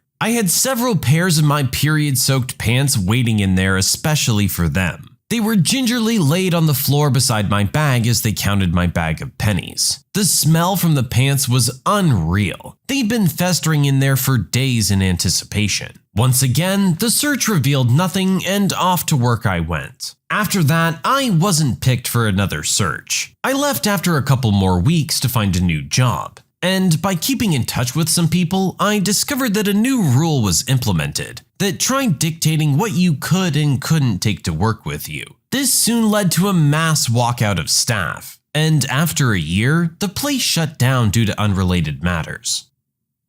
Okay, just to get this out of the way, that's gross. But the results speak for themselves. This isn't something our original poster should have been subjected to. They reported behavior that needed to be reported, whether it's coming from a management team or not. And these claims were supported by several others working there. So why management would go out of their way to try and run these people out of the company is beyond me. If that person was a jerk to the employees, I'm sure they weren't that pleasant to work with either. Why are you looking out for them? They're already gone. I don't know if this is some kind of preemptive strike to try and protect your own jobs because you think that our original poster is going to be coming after you now, but they won't unless you give them reason to. In this case, our original poster had enough and decided to take matters into their own hands, in their own very creative way. I moved for a job, but they changed their mind once I got there, so I made them lose $400,000. Here's what happened. Subscribe to Am I the Jerk on YouTube and hit the bell for notifications. Let's start with the background. A few years ago, I worked in the wine industry and I traveled to Australia to try to broaden my experience of the industry, as well as of life, and to try out living abroad for a while. I also knew the pay there was vastly higher than what it was in my home at the time, in the UK. I had quite a bit of experience, a decent CV/resume, great qualifications in the industry and academically, and I was young and eager. At the time, I had a 1-year work visa, but this could have been extended to 2 or longer depending on the employer. I applied for loads of jobs. Many were listed on the various employment websites, industry-specific ones, Gumtree, and if I liked the sound of it, I applied for it. I also wrote to various wineries in the area that I really liked with my CV and various details. I got a lot of replies, but one of my favorites got back to me. They put me in touch with their hiring manager. I was stoked to have an interview with one of my favorite wineries in the region for a sales rep job. I drove to the winery and met with the hiring manager and had the interview of my life. I nailed it. To this day, I've never had a better interview. I met the winery manager and we got along great. At the end of the interview, the hiring manager told me I was a shoo-in and that they'd be in touch shortly to let me know if I got the job, followed by a very reassuring wink and nod. The very next day, I got a phone call saying that they would be delighted to have me as their regional sales rep, and we discussed a start date. This winery was several hours out of the city, so I had to move quite a distance, rent an apartment, buy a car, and so on. This cost me the vast majority of the savings I'd accumulated back home before the move. A few days before the starting date, I give them a call to let them know I moved in and that I'm looking forward to starting, and to ask if they wouldn't mind if I came along a few days before just to get a better lay of the land. They said the owners weren't around, so don't bother coming in, but to try calling again tomorrow. I did, and again, the owners weren't around. I was due to start on the Monday, so I figured,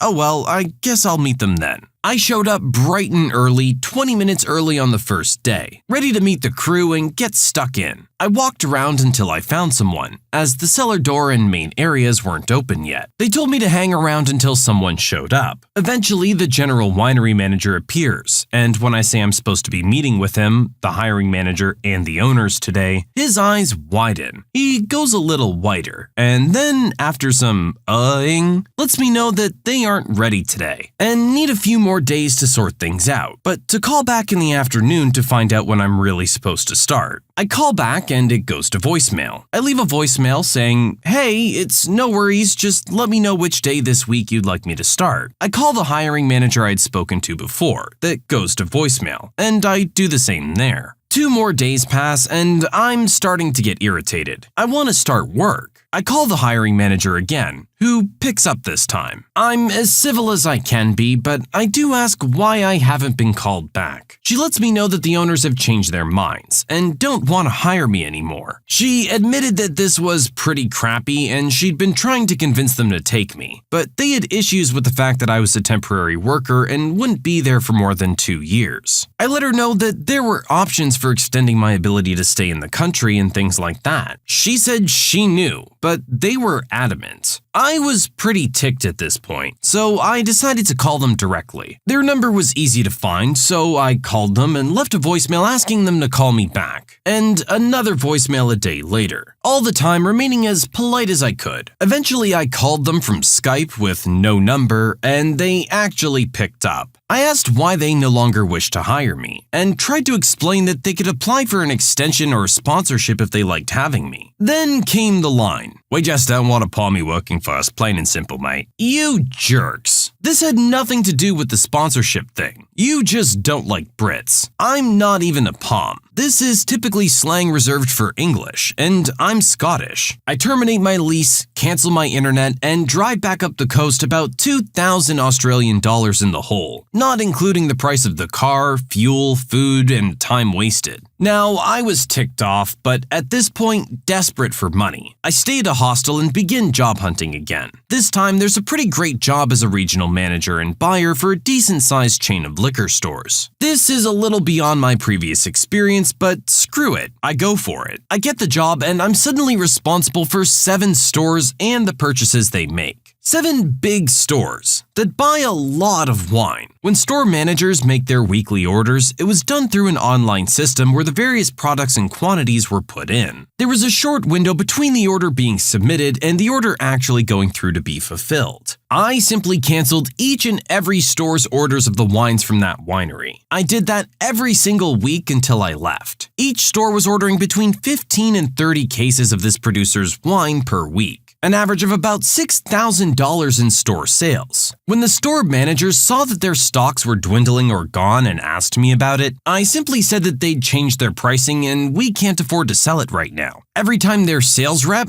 who didn't know me, called to ask what the problem was, I just told him that their product just wasn't moving, and we didn't need any stock right now. He didn't even think to compare previous year's sales records. If he had, he'd have seen that something was up, because their wine was great and it had always sold well. I wasn't there long. I hated the job, the hours, and the stress of taking care of 7 freaking stores and their problems. But the revenge was sweet. After 4 months, I packed it in. And I reckon their crappy attitude cost them over $400,000 in sales. I could have made that for them if they'd hired me. Talk about letting your personal preferences make a stupid business decision for you. I know there's some animosity between Australia and Britain, and I get that. But like a lot of things, that's in the past. This person hasn't done anything directly to you, and where they're from doesn't affect how they're gonna work for you. Going around with an attitude like this isn't gonna make you any friends, as we saw here. You could have said anything, but you chose to just right out say that you didn't want to hire them because of their background. Come on. Of course that person's gonna take it personally. This person just so happened to get the perfect job to be able to utilize their power to screw over these jerks though. And honestly, they had it coming. Sadly, we're not quite getting the satisfying revenge we want here because they don't know why this happened. They don't understand that this was because of their jerk behavior, and as a result, their behavior isn't gonna change. At least not from this. You can submit your own stories to be featured here on the channel. The story submission link is in the description below. And if you want to listen to some vibey music in the background, check out Easy Mode, also linked below. And don't forget to subscribe. I ruined a wedding reception for fun and profit. When I was 13, so 8 years ago, my dad remarried after divorcing my mom 4 years before. Before the divorce, his fiancée had been his mistress. My mom is completely better off without him, and ignoring the fact that I wouldn't exist, I don't think she should have married him in the first place. Even if I think my parents weren't a good match, that's no excuse to cheat on your wife. This woman was absolutely vile in all sorts of ways. She constantly belittled me and made fun of the fact that I needed to take pills for my mental illness, despite being a pharmacist. I don't get it either. She was just generally awful to me and my siblings, but she was a decade younger than my dad and reasonably hot, so he didn't give a crap how she treated us. The one time he actually listened to us about her is when they were thinking of having a baby, and my brother said he'd ask our mom to sue for full custody of us if they did. So anyway, they got married. I was a bridesmaid because that witch had no real friends. The other 2 bridesmaids were her sister and my sister. My brother was the best man, cause she didn't like my dad's best friend. He and my dad still don't talk to this day, even though the guy was like an uncle to me as a little kid. It was a wedding and everything went normally. But at the beginning of the reception, before the first dance, we were taking pictures in front of a chocolate fountain, looking like the happy family we never were and never would be. I'm on the autism spectrum and have a problem maintaining eye contact. This extends to looking at a camera, so we had to retake a photo because I wasn't looking. She leans down and whispers something in my ear. I'm not gonna repeat it, but it involved the R word. I don't like saying it. Anyway, I kinda snapped and decided she was gonna pay for this. No one noticed, or at least no one called me out, when I started slowly moving the chocolate fountain towards the edge of the table. When it got to the edge, it makes contact with the back of that pure white wedding dress and slowly drips down. By the time she notices, it looks like she crapped herself. But for all anyone else knows, this was an accident. She had no spare dress, and that stain is not coming out. So first dance, cutting the cake, speeches, everything. This woman has what appears to be a poop stain on the back of her dress. It was a small revenge, but it was so worth it. This was supposed to be the happiest day of this stupid woman's life. And all she's gonna remember is that stain every time she thinks about it. They never did get the stain out, and nobody knew it was me. Until now, I guess. Hi family, if you're reading this. Susie, you're a jerk and you deserve that chocolate stain. I don't know, I feel like our original poster isn't giving themselves enough credit here. Saying that was a small revenge? Maybe to you, but definitely not to her. Another story where it would probably be more satisfying if the jerk actually knew who was getting the revenge. But I digress. It sounds like this woman was a jerk overall, and just not really a good person. And then to go ahead and drop that word to someone who has autism, or is at least on the spectrum, that's just the icing on the jerk cake. Or in this case, I guess less icing and more melted chocolate. My manager refused to stop smoking inside, even after I had a note from my surgeon. So back in March I had surgery. My surgeon told me I could not be around secondhand smoke or vapor. I worked in a hair salon catering to hair loss clients, so we had a big office space to make wigs and hair pieces. This was also our lunchroom. 3 women vaped all day in this room, and these 3 women bullied me relentlessly. Mind you, I'm 21 and these women were like 50. I politely asked all of the employees who vaped to please avoid doing it around me as I was recovering from surgery. Did that work? No, it made it 100 times worse. They'd vape in my coffee, in wigs I was working on, in everything. I tried to bring it up to the manager, who was the owner's son, and that didn't go too well since he vaped as well. I did some research and it's actually illegal to vape in a non-smoking building. I brought this up to my manager and again, he blew me off. So I went to the owner of the building. I had photos of their vape pens plugged into chargers at work, photos of them vaping in that office, even photos of the manager vaping. The owner increased the rent for the company and threatened to evict if the vaping continued. The owner of the building told the owner of the company that I worked for that a client had complained and was allergic to the vapor, so I was never suspected. I ended up quitting shortly after as those 3 women drove me absolutely crazy, and nothing was being done about it. But hey, at least I got them back just a little bit. Yeah, it's kind of annoying that people think that vaping is different from smoking in that aspect, that they can kind of just do it wherever they want. You see people walking around the mall with their vape pens smoking and they don't give a crap. While it may smell nicer than regular cigarette smoke, that doesn't mean that people want to be breathing it in. It's really just a jerk power move in general. You know what you're doing isn't right, and you're still doing it anyway, waiting for someone to call you out on it so you can get into a confrontation. Just have some consideration for the people around you. That's all. It's a very basic human social standard.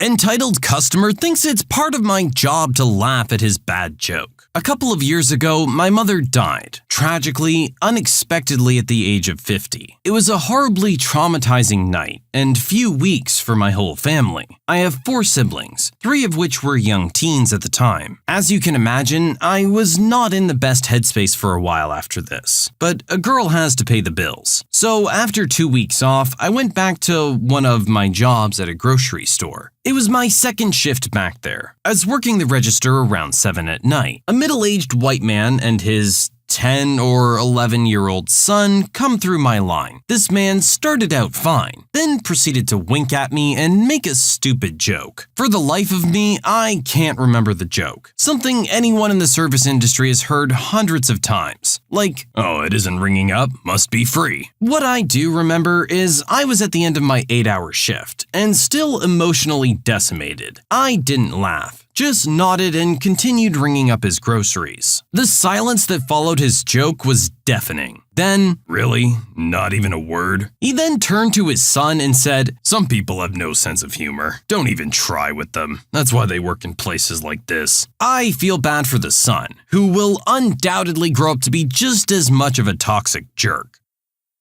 seriously, I worked in the retail industry for many years. You're not the first person to tell me that joke. You're not the first person to tell me that joke this week. Cut the crap, honestly. You're not funny. Maybe come at me with something original and you'll get a chuckle. But otherwise, if I'm having a bad day, I don't owe you a laugh. I'm really surprised our original poster didn't just snap on him, 'cause I know I would have had something to say. My friend cost a timeshare scam all of their sales for lying and made $5,000 doing it. This is the story of how a friend of mine nuked a timeshare scam a few years back and took them to the cleaners. To start with the background, my friend is a big dude, maybe 6'3" and 250 pounds, a no-nonsense military NCO, likes his booze and likes to have a good time when he's off the clock. We'll call him JB. One day, he got one of those win a free week-long cruise all expenses paid phone calls. He decides to look into it because why not? He calls the number back and gets a lady on the other end who gives him the rundown of how the cruise thing works. It sounds too good to be true. So he asks her, is there some sort of timeshare crap or other strings attached to this? She assures him that no, there's not. He goes for it and signs up for the cruise a few months later during a block leave. In order to claim the cruise, he and his wife had to show up a day early to the hotel near the port where the cruise was departing. The room is paid for already as part of the cruise package. They show up the day before and check in with the front desk. The concierge asks if they'd like to upgrade to the VIP package for $20, which includes free drinks at the hotel bar. Heck yeah! He takes the upgrade and heads to the bar. JB is a social drinker, and when he gets liquored up, he starts socializing with other bar patrons. He finds out that they're also there for the cruise, and that there's a mandatory presentation the next morning that everyone has to go to.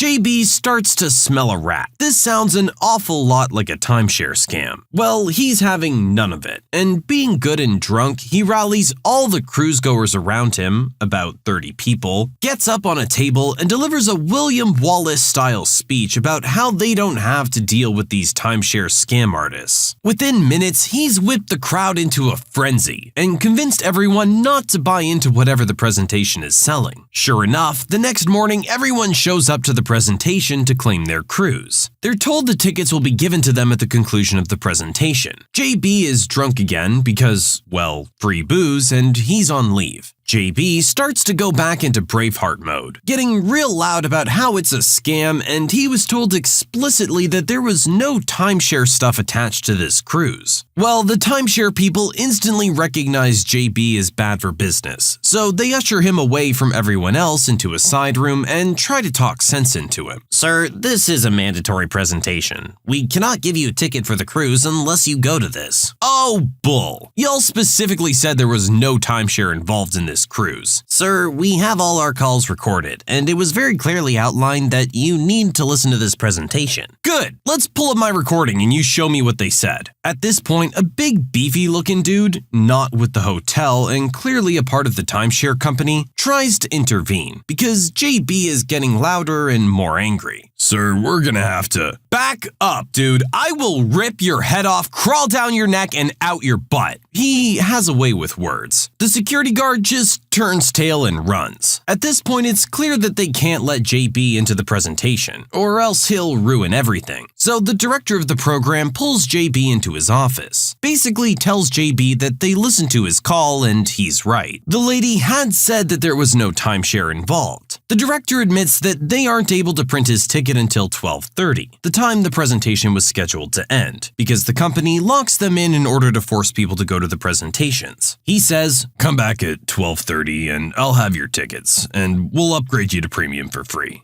Just don't go anywhere near our presentation. Too easy. JB does exactly that, and then heads to the boat. Premium was like the best cabin on the boat, with, again, free booze, and all sorts of awesome upgrades, including $5,000 on his account. Turns out, everyone else who had to sit through the timeshare presentation almost missed the boat because it went so long. Not a single person bought a timeshare, and the presenters spent hours trying to convince them to. Eventually, they gave up and handed everyone their tickets in defeat. In total, they made $0 in sales and lost another $5,000 to JB's free premium upgrade.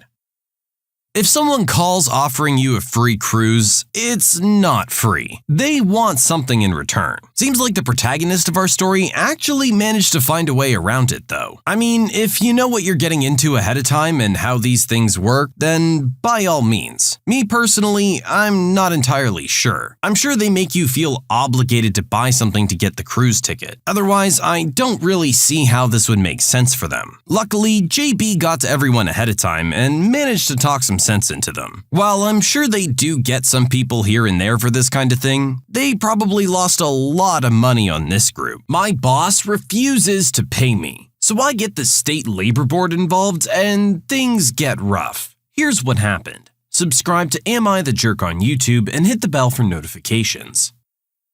Several years back, I went to work for a towing company. It's about all I know how to do other than paint cars, which is drastically affecting my health. The pay was pretty decent, but we had to share trucks, and the boss felt that he knew where we needed to sit in order to get the best calls. This is important for later. Several months in, I realized that I wasn't making the type of money that I should be making. So I took the opportunity while I was sitting in a parking lot one evening to start researching the laws pertaining to employees in similar positions. He was kind of a jerk, and the trucks had transponders so that he could see if we had them idling with the air conditioner on a hot day, or were idling with the heat on a cold day. He was always calling complaining about something if the wheels weren't turning. During my research, I discovered that if he was requiring us to sit in a certain parking lot, street, or any location of his choosing, then we were entitled to be paid an hourly wage, not just our commission. The technical term was engaged to wait. However, if he allowed us to roam freely out and about while we waited for calls, we were not entitled to hourly wages, and we were therefore considered waiting to be engaged. I never mentioned this to him, but I did start taking note of my time. Another month or so goes by, and he decided to start coming down on me for tiny little things. Things that ordinarily wouldn't even matter, such as I forgot a pop can in the cup holder. He actually had a screaming fit about that. At this point, I was tired of working there and had already found another job, so I decided it was time to put my plan into motion. I called him up, told him that we needed to have a conversation about my final wages and that we could meet at his convenience. Upon entering the office, I laid out my argument, explained the state law, and told him that I expected to be paid for the hours that I was on the clock, but not freely allowed to roam looking for work, or able to do other things of my choosing.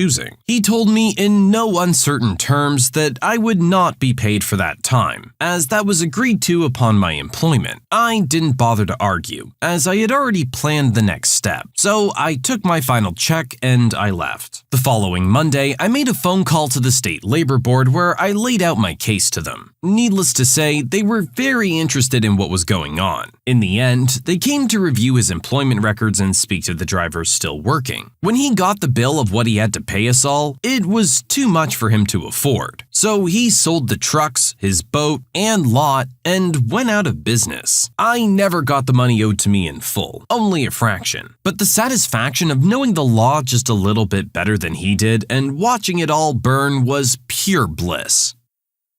You gotta pay your employees for their time. I understand that you want them at a certain spot because you think that that's a better location for when calls come in, but you're limiting what they're able to do in that time. I don't know how tow trucking works typically, but as far as I'm concerned, if you're making me be somewhere at a certain time for X amount of hours, I should be paid for those hours. Otherwise, if it's strictly commission-based, then that's what you judge it on. They should be able to do whatever they want in that time, and if they're not pulling in the numbers for you to justify having them on your team, then you let them go. But in a situation like this, I would think that, yeah, you gotta pay them for the time that they're giving you. You can submit your own stories to be featured here on the channel. The story submission link is in the description below. And if you want to listen to some vibey music in the background, check out Easy Mode, also linked below. And don't forget to subscribe.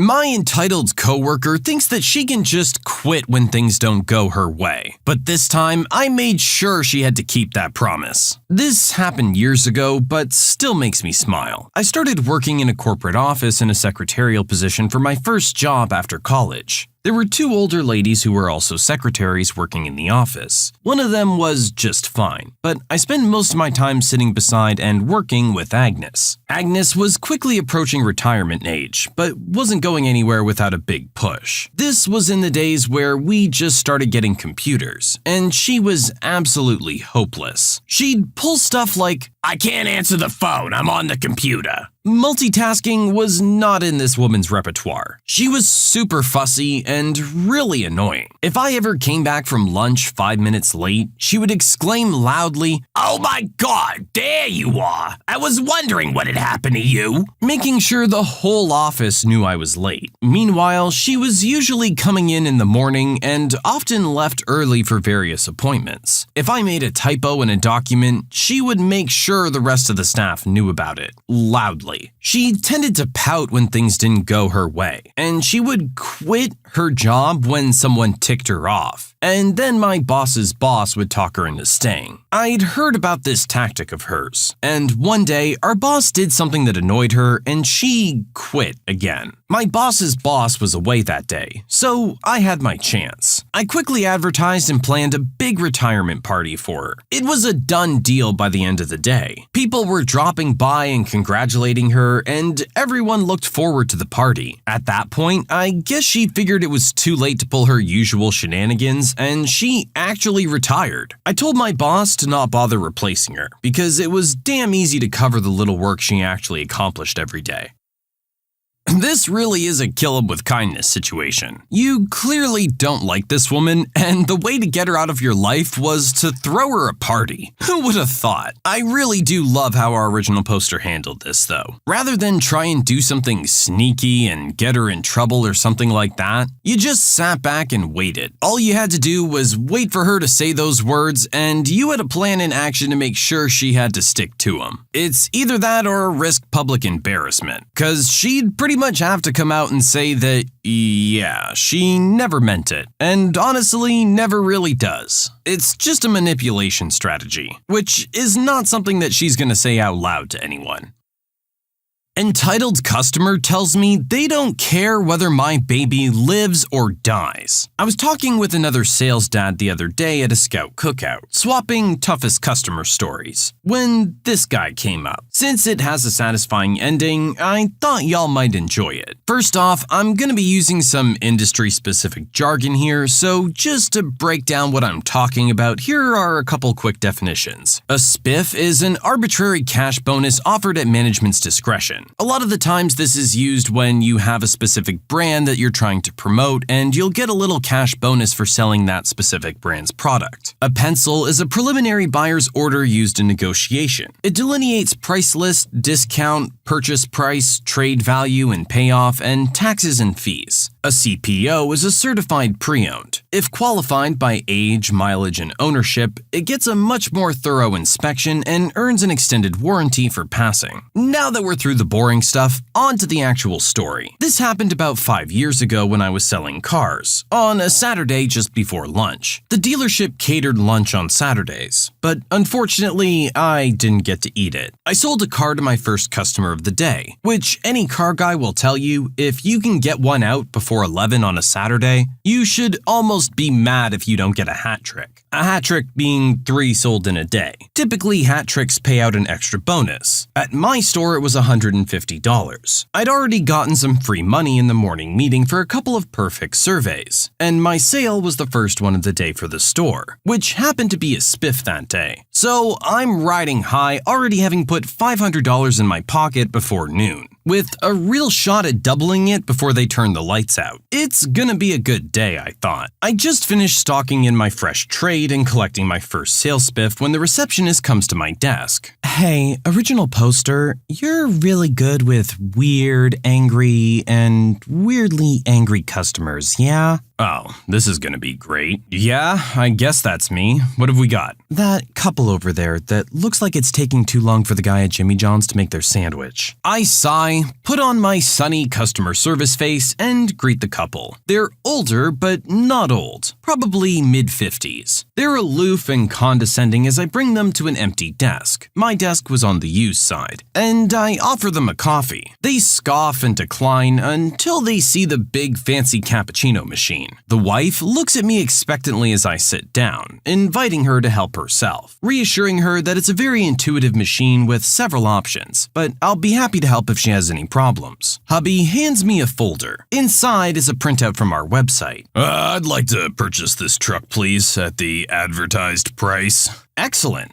Before we discuss rebates, let me double check that we still have the vehicle in stock. It'll only take a minute.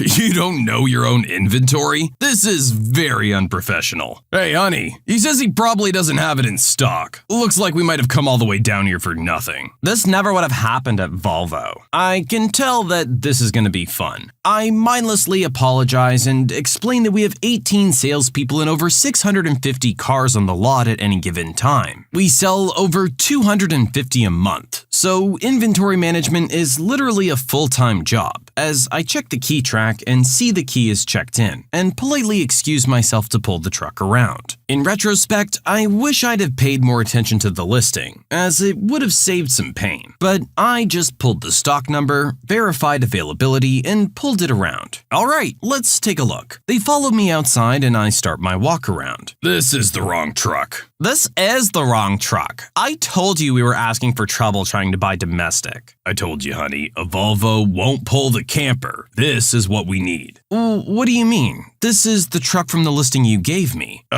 No, it's not. The listing I gave you was for a white long bed King Ranch. This is a silver XLT. You know, I know that reading is hard, but you'd think that even a domestic car salesman would know his colors. First of all, there's no such thing as a 30K King Ranch, and you clearly know that. Secondly, I don't appreciate being insulted. Clearly, there's been a mistake. Let's go back inside and we'll figure it out. You have to honor your advertised price. It's the law. My wife is a lawyer. I'm a lawyer and I will eat you alive. Look, there's no need to get hostile. I don't get paid unless you buy, so it's in my interest to work this out. I assume our web developer made a mistake with the pictures, but let me investigate and we'll go from there. As I suspected, every word of text on the listing pointed to an XLT, as did the Windows sticker link. The web guy had just gotten the pictures mixed up. I found the pictured truck, which had a sticker for more than 20K higher, with fewer rebates to boot. I printed both stickers and the fine print disclaimer at the bottom of every listing, and spent 20 plus minutes explaining and trying to talk sense and fielding a myriad of threats and insults. Things have gotten nasty, and I was ready to just let them go. But when I went to grab the stickers, the last thing I heard from the desk was, "Don't you dare cut those jerks loose. Sell them a truck." I take it straight to the GM at this point, who comes out, takes one look at these people, decides it's not worth it, and personally delivers a pencil, showing a real money 6K loss with the invoice to back it up. We're still like 17K apart, and they're holding ground, still threatening litigation despite knowing that they have no leg to stand on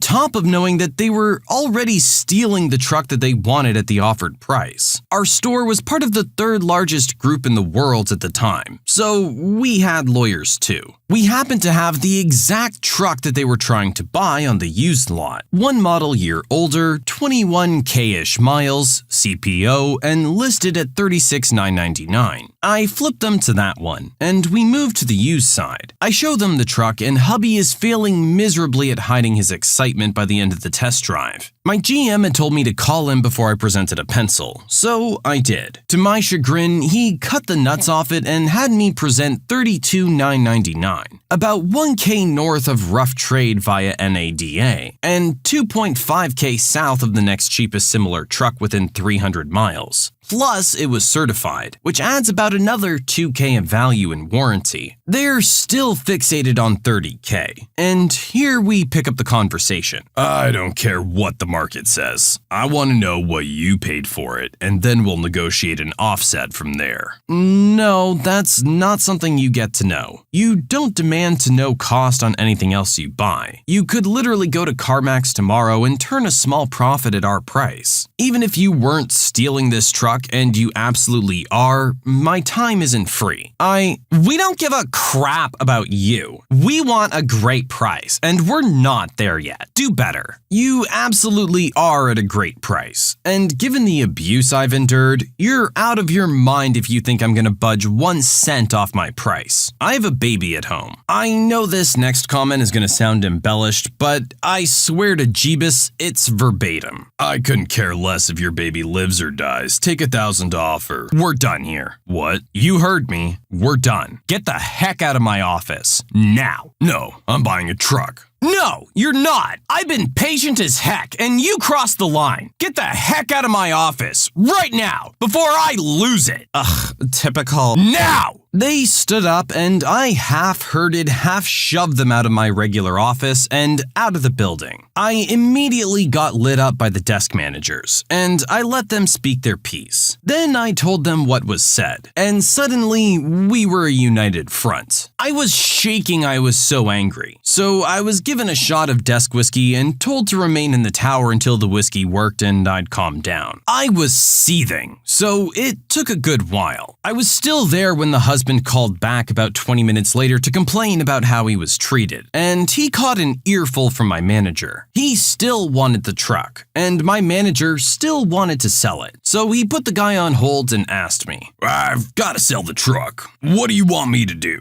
I'll do the paperwork if you want, but you're still gonna have to deliver. Nah, it's alright. Just tell him his price expired when he got himself tossed, and there will be no negotiations when he comes back. If he wants the truck, he'll pay what we ask. Don't tell him the price and mark it up $2,500. This is way higher than it was before. Yes, sir, it is. Sign here. Why? Jerk tax. Sign it or go home. He glared at me, and I stared into his eyes and didn't say a word for a good 30 seconds. Then he picked up the pen and signed. I remained cold but professional through delivery, and managed to treat him like any other customer I didn't particularly like with my sold follow-up. He remained a jerk every time I spoke with him, but he ended up inadvertently being my biggest source of referrals. Evidently, he told everyone he knew about me charging him a jerk tax. And he was such a notorious jerk that it made his circle want to buy from me. Over the next year, I sold 7 cars to people he knew. Apparently, everyone thinks this guy's a jerk. Yeah, I'm sorry. You're sitting at the negotiation table and you're gonna drop something like that and think the person's gonna give you a better deal? Heck no. Talk about shooting yourself in the foot. This guy just drained the last little bit of patience that our original poster had. He was being very, very patient with them up until this point. But you're gonna drop something like that? Absolutely no. You're lucky you didn't walk out with a black eye. And I love how everybody close to the jerk supported our poster in this. I can just imagine the conversations they were having with each other. Did you hear about that guy that charged Jerk a whole bunch of extra money as the jerk tax? Dude, we gotta go meet this guy. Who knows, maybe if we're nice to him, he'll actually give us a discount.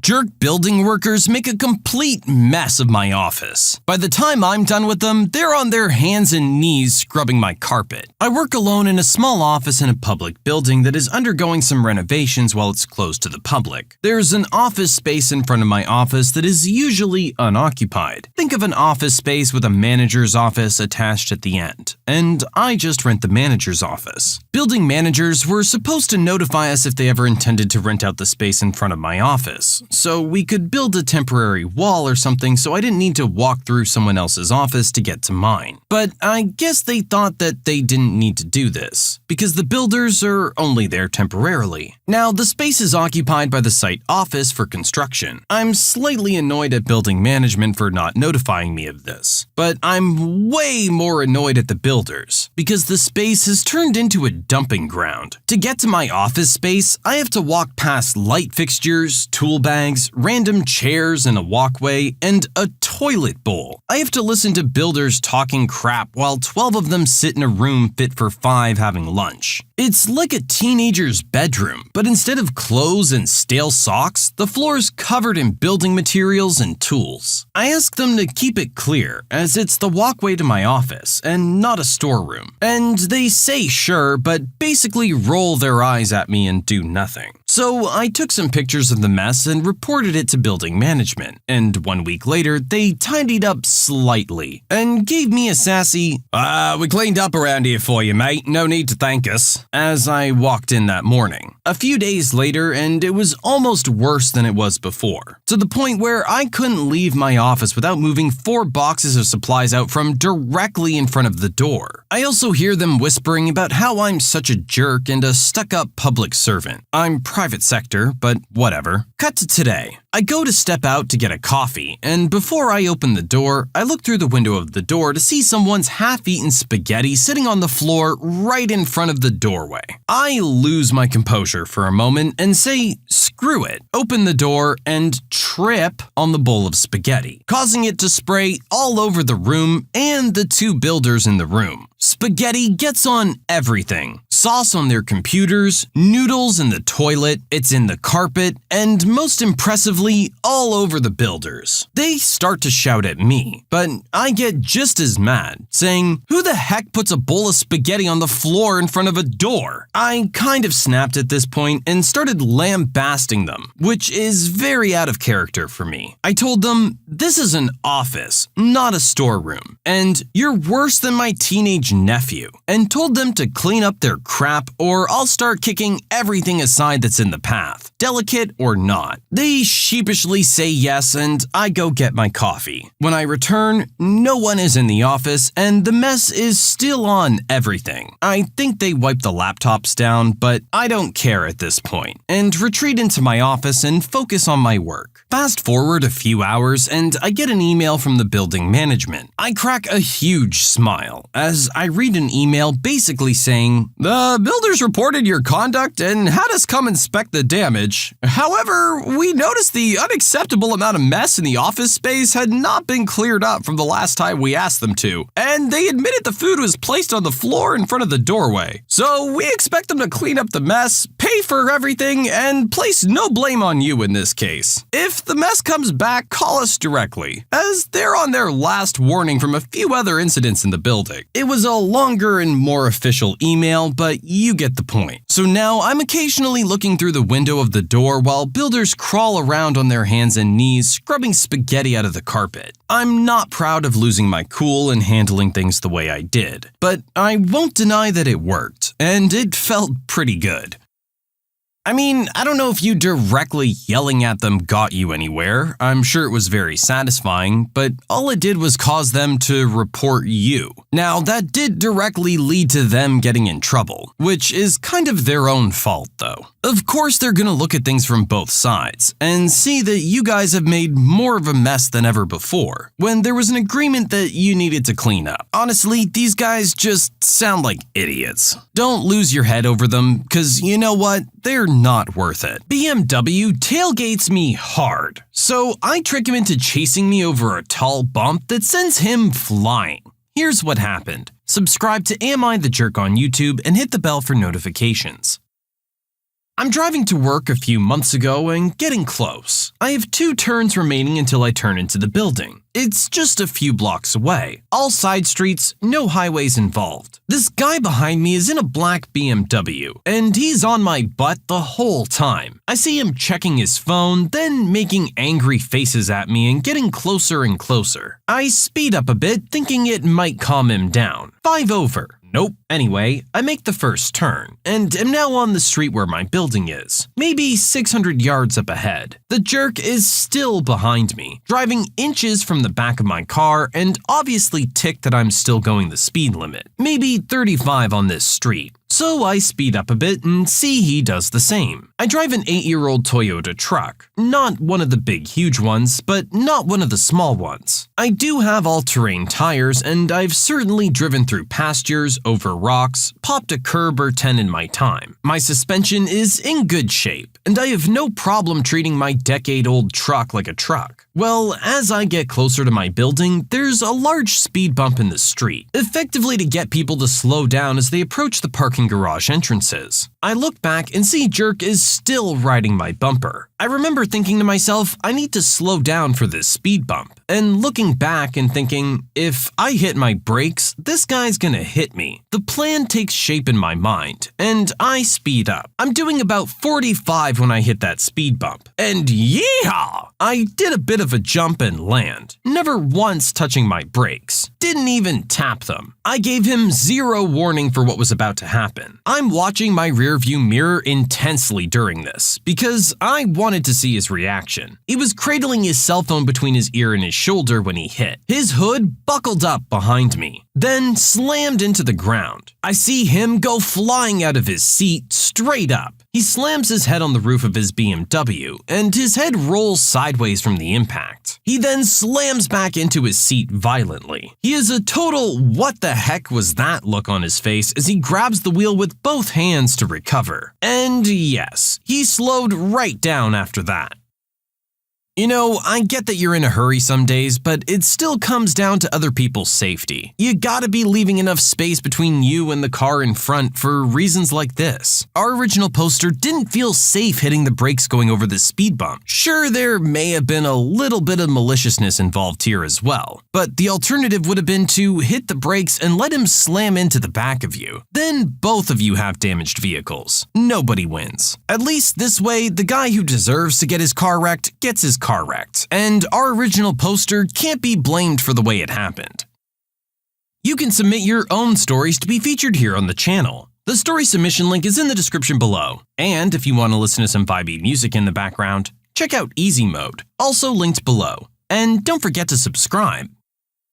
Karen keeps trying to make noise complaints about us, so we give her something to complain about. So this all happened about 15 years ago, give or take, when I was still a kid living at home. We had a house with a huge backyard in the suburbs, and the neighboring property next to our driveway was a set of 3 attached rental flats, each with their own front door facing our house. We were usually good friends with most of our neighbors, the flats next door included. After the family in the middle flat left, an older single woman moved in. She was home more often than not, so I doubt she had a job, and wasn't particularly friendly. She kept to herself, which is fine, and never really acknowledged any of the neighbors. Whatever, that's cool. So one Saturday around midday, I was out back with the lawnmower earning myself some pocket money. It's a big yard, so about 20 minutes in, I was about halfway done, and suddenly a noise control officer knocks on the door. He tells us to hurry it up and that they'd received a complaint. And though they thought it was ridiculous, they had to say something.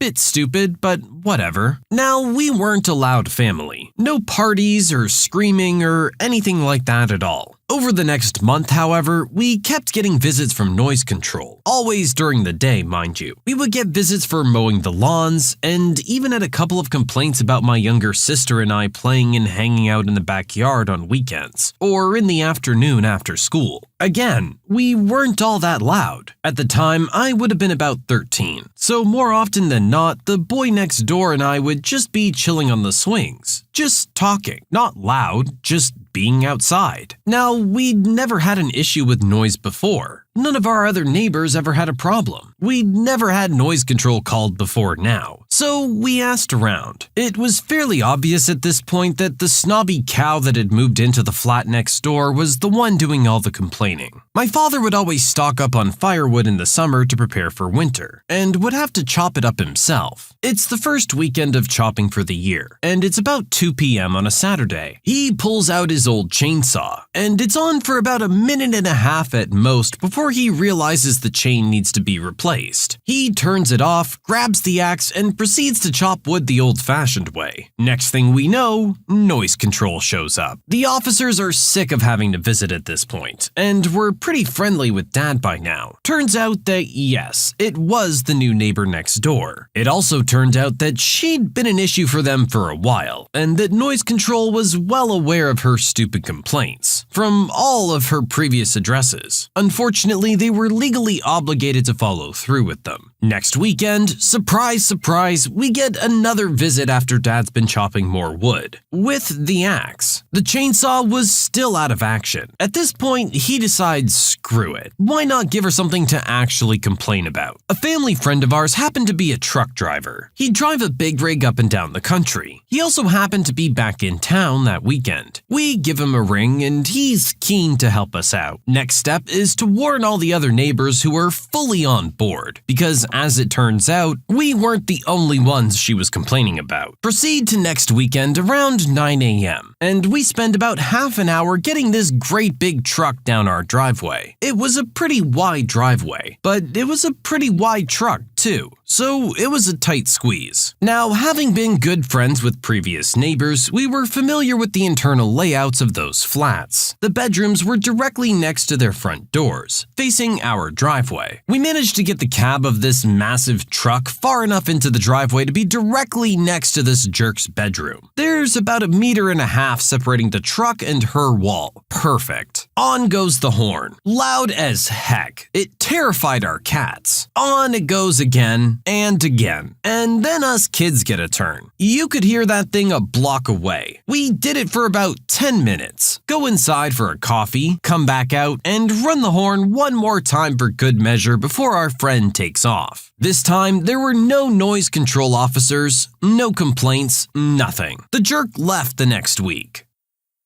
I mean, hey, you can't argue with the results. It honestly sounds like this woman's just got issues, and it's nothing to do with you or anyone else around you. It's all something that she needs to learn how to deal with. The fact that these officers know her from multiple addresses means that they've had to deal with her for quite a while, and it must mean that she's gotta be the one with the issue here. The fact that she's had to bounce around to so many different places also indicates that she's the one that doesn't seem to be happy wherever she's at. While I'm sure she left each of those places for probably similar reasons of it just being something that she felt she couldn't tolerate anymore, I doubt in any of those instances she got blasted out by a truck horn. I replaced the jelly in my jerk coworker's donut with something less pleasant. This happened about 20 years ago when I was a teacher in a small high school. There was one teacher who was absolutely toxic and would say inappropriate things to students about the teachers he didn't like. He once told some students of mine that I didn't get invited to parties because I was a stiff. His dislike for me stemmed from the fact that I was vying for promotion to vice principal, and he felt threatened by it. He did a bunch of other things that gave me a slam dunk workplace harassment case against him, but I never pursued it. One day, he brought in donuts and left them in the staff room. However, being the guy he was, he put little toothpick flags in them with everyone's name on them but mine. He also left a note on the table saying, "Help yourself, not you, original poster." The one with his name on it was one of those powdered jelly-filled things. In full view of some of the other teachers who were gobsmacked by his behavior, I took a straw, sucked all the jelly out of it, then refilled it with mustard. Then I put it back into the box, unwrapped my sandwich, and waited. He came into the lunchroom with a big old grin on his face as he looked at me and nodded. I munched my carrot sticks. One of the women thanked him for the donuts. He just smirked, picked up his, and took a big bite out of it right in front of me. The look of horror, confusion, and disgust on that jerk's face was priceless. This one's honestly kind of harmless. Our original poster definitely showed that they're not as much of a stiff as this jerk thought they were. I mean, they did manage to get one over on ya. A donut filled with mustard, though, sounds absolutely disgusting.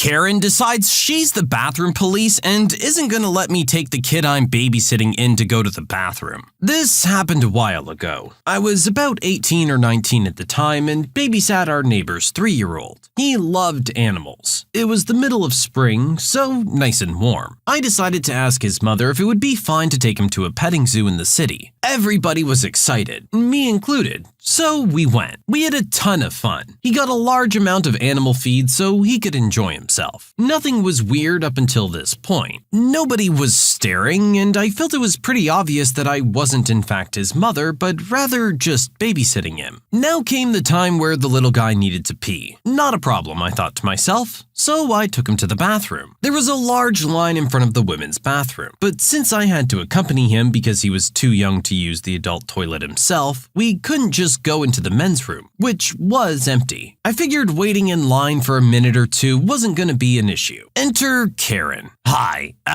excuse me, She said, tapping me on the shoulder. Yes? I thought that maybe since she had a little girl with her that she might have just wanted to ask to skip ahead in the line since her little girl needed to pee badly or something. Is this your child? Oh, no, this is my neighbor's kid. I'm just babysitting today. Why the heck are you taking him to the bathroom then? She got very aggressive straight away. Excuse me? He needs to use the bathroom and is clearly too young to do so by himself. So obviously I'm accompanying him? What am I supposed to do? Just let him pee his pants? This is highly inappropriate. Only his parents should accompany him to the bathroom. He's a boy, and on top of that, not even your child. God knows what you might do in there with him. Okay, so now I was getting kinda ticked. At that point in my life, I dealt with a lot of bullcrap from people since I was a nurse and people in the hospital tend to be as entitled as heck when they don't get their way. I was absolutely capable of defending myself with words, and I already lost my temper with her being so rude. So I said very loudly, "You think I'd look at his privates in there? Ew, what the hell? Why do you have to make a bathroom trip with a small child sexual? Do you think about that when you take your girl to the bathroom? Oh my god, would you do stuff to your girl? Ew, that's disgusting. Why would you even think about something sexual when taking your little boy going to the bathroom?" Now, I said all of these things kind of very sarcastically as it was just meant to scare her off. But obviously I said it loud enough for a lot of people to hear. Now everybody looked at her disgusted and whispered or even chimed in with me to tell her thinking stuff like that was disgusting and that she should just leave me alone. She looked mortified at this point and just backed away and left. Moral of the story, please let people take children to the bathroom peacefully because I couldn't have just let that poor boy pee his pants. Yeah, I hate to say it, but I was thinking the same thing going through this story. Like, why is that even your first thought? They're clearly just looking after the kid for the day. And what else are they supposed to do? You can't send the kid in there by themselves. The kid's 3 years old. He clearly can't be in there alone. The only alternative is for the adult who's looking after them to take them in. The fact that that's where your mind goes is a lot more disturbing than what they're doing in looking after the kid that they're responsible for. Our original poster called attention to what was going on, and our Karen swayed to public opinion. It does happen once in a while. My boss ate half my lunch while I was in the bathroom. I went to the bathroom and came back to find my lunchbox open and half of my meal missing. Confused, I asked what had happened to an older lady who sits next to me. She responded that our boss came in, noticed the food on the table, took half of it on a plate, and left for a meeting. I got angry and complained about how unacceptable that was, but she told me to just shrug it off and that it's to be expected. I mean, I'm debating just taking a crap on her desk and saying I'm giving her the other half of the sandwich.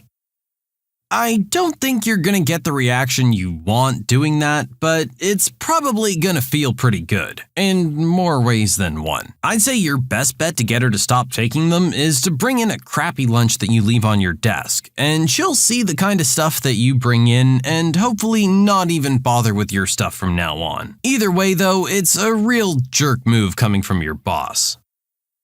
I impersonated my wife to sort out her banking issues. This took place about 15 years ago and involved a large corporate banking entity. I forget the name of it, but for the sake of this story, let's call it Fells Wargo. This is potentially an example of malicious compliance, but it took some creative outside-the-box thinking prompted by their own phrasing. So I'll let you be the judge. There are some important parts that come into play. 1. My spouse and I were young and dumb financially. We both had bounced a few checks on our own checking accounts. They were closed a few years prior. Number 2. Fells Wargo offered a way to rehab your checking account history. They offered you the opportunity to pay them an additional $10 per month to have the right to a checking account. They restricted the release of funds and made life difficult to even have a checking account. But if you played by their rules, you could graduate to a traditional checking account after a year. Number 3. I participated in the opportunity checking and graduated my account. My spouse had lived without a checking account for a few years and wanted to try again. 4. I took my spouse to Fells Wargo. We specifically explained their previous history and specifically asked for the crappy checking rebuilding account. We knew my spouse needed to start at the bottom. 5. The manager of the branch enters the basic information and declared there was no need for the rehab checking account. They qualified for the regular account. We asked again to be absolutely sure. Yes, no rehab needed. Here's some starter checks. Your ATM card will be in the mail in a week. They gladly took an initial cash deposit of $500. Fast forward a week and we get the ATM card. We called to activate it. Your account has been closed? Why? We determined you have bad checking history previously. We go round and round about how we covered this, disclosed it up front, and asked for the checking rehab account. You'll have to go back and open that account if you want it. We can't change the account. So they're closing the account because we needed to have the rehab checking account, the one we specifically asked for, and they refused. My spouse didn't know what to say, so we got on speakerphone. I started asking questions. So will you pay the outstanding checks and refund the rest? No, we won't pay any checks. You'll be charged for return checks from your merchants. My spouse wrote 3 checks totaling less than $100. Very few places accepted starter checks. They have the funds in the closed account to pay for them. Where's the issue? We don't do that. At this point, they became flustered. Nobody seems to ever have the funds or the audacity to demand them to pay checks written in good faith. They had no answers on how they refused the checking account we requested and would have been okay to have. They didn't think they had a responsibility to notify us the account was closed. And how dare we challenge their policy? They didn't like how I kept pointing out how there wasn't a single thing we did wrong. But they think they're not responsible for return check fees. So they decided to not talk to me anymore. They hung up, we call back, repeat. They finally offered this gem. We won't talk to anyone except the name on the account. Click. Their only possible choice to avoid a difficult discussion where they own their mistakes was clinging to not letting someone else ask questions with the account holder's permission. They even refused to let me tell my spouse what to ask and respond to my spouse directly. You can only talk to the name on the account? Okay, so I called back. Miraculously, in 60 seconds, I now identified as a different person. Thanks for calling Fells Wargo. Can I have your name? I give my spouse's name. There's a long pause. You're not that person. Sure I am. Ask me anything. Name, social security number, address, mother's maiden name, date of birth. I verified it all as the name on the account. There's a long pause. No, you aren't them. Why do you say that? Because you're a man. Wait a minute. That's why you closed my account? Because I'm a man? I'm pretty sure that's against ECOA. Maybe Regulation B. These are laws stating discrimination on gender is illegal. Banks can't reference gender or other protected classes to close accounts. Please hold. A manager finally comes on. We have a little back and forth about who I identify as. But seeing as how I'm not doing anything except demanding they pay checks on my spouse's account, written by my spouse, with funds in their possession, there isn't much they can fight. But they finally agree to pay the 3 checks from the funds in the account. They didn't want to, even in the end, but the name on the account demanded it. The fallout? They had to do the right thing after wasting hours fighting it. Comment. When my mom died and we were trying to close accounts or switch names on them, things like paying off mortgage and changing names on the utilities, things that needed to be done soonish after she passed, I was told repeatedly that they would only speak with the account holder. I understood they were just following their training, but she was dead. How are they going to get in touch with her? I told one person that they'd need a medium or a Ouija board to speak to her, and if they did make contact, to have her call me, because I wanted to speak to her too. Response: when my grandmother passed, my grandfather took her urn with him to the various banks and whatnot. He placed it on people's desks so they could speak to her directly. It made the process a whole lot quicker. This is the behavior that I just find disgusting. Like, why are they picking on you, the little guy, over $100 that they actually have access to? $100 is absolutely nothing to a bank, but it's everything to you, where you're just trying to make ends meet. But they don't care. They're gonna sit there and screw you over and hang on to your money. God forbid they should have to do the right thing and actually get money from the people who have it. Sometimes banks are just crooks. My roommate stole my identity to steal $400, so I set up a trap to catch her in the act. Here's what happened. Subscribe to Am I the Jerk on YouTube and hit the bell for notifications.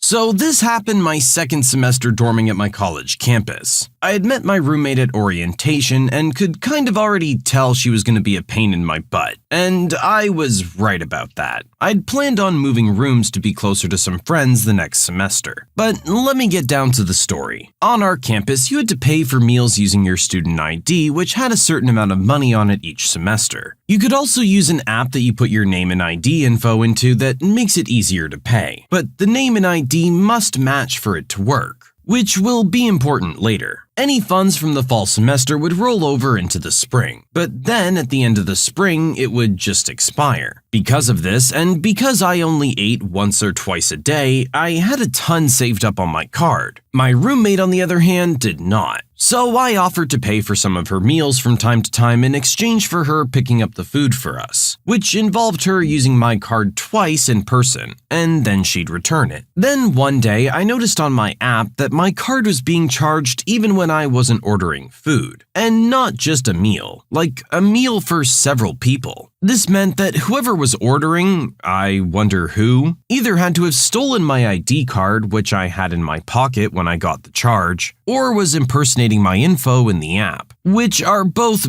big no-nos on my campus. I was quick to put two and two together and pretty ticked. I was initially going to confront her on it, but decided to formulate a plan instead. That day, I went and ordered a second ID card for $25 to use for later. As it took a couple weeks to get the new one, I let her charge several things to my card over a good 2 weeks. For her and her friends. And she wasn't very good at hiding it either, as they would come to our dorm and eat it, while I just screenshot and sent emails to the support team of the app about the charges, knowing nothing would get done until I contacted someone in person. And one day, it got even better, as you can buy groceries with the card off campus as well. She decided to pay for alcohol with my card, which doesn't get pinged as an issue on my card due to me being over 21, but she was only 19. Not sure how she got it, but it was just the thing to finally act on my plan. I put my best sad face on and contacted the head of campus living and head of my dorm about the charges on my account. I dropped some hints that it could be my roommate and mentioned that I got a new ID and asked what I should do. I was told to order a new card, and once I got it, to deactivate my current ID and use the new one for purchases now, making my old ID have a balance of 0 and also to ping if someone uses it to buy anything. They also told me they would be visiting my dorm to discuss the issue with my roommate. I accepted that and waited. They sent the confirmation email that they would be visiting, and I just decided to add more fuel to the fire. My roommate was groaning about not having the funds for food in front of me in our dorm. I told her I really couldn't help her as I was running low on funds, and she just kind of laughed it off and left the room to probably go use my old ID. I deactivated my first card right after she left, and surprise, surprise, she used my info to pay. Except when she tried to pay for her and her friends this time, it was declined, and it pinged that my ID was used. Campus security was called, and she was escorted back to our dorm. Pretty much perfect timing for our meeting with Campus Living. She was scared out of her mind when they came to the dorm to talk and look through all her stuff. On her phone, still logged into the app, was my ID information and name. And in her dorm closet was a half-full bottle of cheap vodka. And on my phone was a screenshot of said unauthorized vodka purchase. In the end, she was forced to pay me back all the funds she used, in cash, reported for underage drinking, which automatically suspends you from Campus Living for at least a year, and would have on her record that she performed identity theft, which I also could have charged her for outside of the school. In the end, I got to have my own dorm for the remainder of that semester and even part of the semester after, since it wasn't put as an available room for new dormers. I did get all my money back from her parents, who were so embarrassed and apologized profusely. And when she did eventually come back to campus, no one wanted to dorm with the jerk because they knew she'd stolen her roommate's ID. I think in the end, she ended up having to rent off campus. That really sucks, honestly. Like, you were trying to do something nice for your roommate and offer to pay for a couple of meals and trusted her with that information. It's really unfortunate that she felt the need to go ahead and use it the way she did. She kinda ruined a good thing for herself by just wanting to go out and party with her friends, I guess. I'm sorry, but that's not your obligation to pay for her good time. You were offering to pay when it was maybe a meal here or there that you guys were sharing, not for her to have free use. She's lucky you didn't decide to take this further, because another person would have, and she would have been in a lot more trouble. You can submit your own stories to be featured here on the channel. The story submission link is in the description below. And if you want to listen to some Vibe music in the background, check out Easy Mode, also linked below. And don't forget to subscribe. Entitled Karen insists that I serve her on my day off. Every once in a while when I have a weekend off, I'll go to my job and sit at the bar one of those nights because the bartender is a great friend of mine. I obviously don't wear my uniform or anything close to that when I do this. I do have some visible tattoos and a pixie cut, and am the only female in the place with one. So I'm fairly recognizable even if you aren't a regular of mine. So there I am enjoying my drink when a customer I've seen maybe 3 or 4 times comes up and taps me on the shoulder. I've waited on her once and she was one of those entitled customer is always right types. So we'll be referring to her as E going forward. You work here, right? Yes, ma'am, but I have the night off. Finally able to relax here for once. I said that quite cheerily because I was actually in a great mood. Well, since you do work here, I need you to go to the manager's office and see if my sunglasses are there. The manager's office is basically in the kitchen, like most places. I'm sorry, what? Keep in mind, she could have asked her waitress or the bartender this, and she was very blunt and rude when saying it. I'm sorry, ma'am, I'm actually not allowed to go back there while I'm off duty, but I'm sure one of my coworkers would. Still pretty cheery, still in a good mood. And then, no, I want you to do it. You've probably been on break too long anyway. Stop being lazy. What? It wasn't necessarily what she said, but her entitled tone that irritated me. And I had a couple in me already. Meanwhile, my bartender friend can't get a word in edgewise to offer to go get them for her. So she just starts giggling her butt off because she knows what's about to happen. Cue every server's dream. Actually, I'm not lazy. I'm here on a night off, spending time with my friend and having a few drinks. You're being an uppity B-word and killing my vibe. So please screw off and ask someone who's actually on the clock. Okay, thanks, bye. Right then, as if the gods were on my side, my awesome manager walks behind the bar from the kitchen, and he had heard everything. So she immediately took her rage out on him. He's really chill and doesn't give a crap about people like this. More headache than it's worth to him. He just waltzes back to the office, gives her her crappy fake Dolce & Gabbana sunglasses, and tells her to kindly pay her bill and not come back. Then he offers to buy me another drink out of his own pocket, and he proceeds to give the waitress who had the misfortune of serving her $10 to make up for the lack of tip she was probably about to get. I adore him. In retrospect, I probably shouldn't have said what I said, but the jerk's not allowed to come back anyway, so whatevs.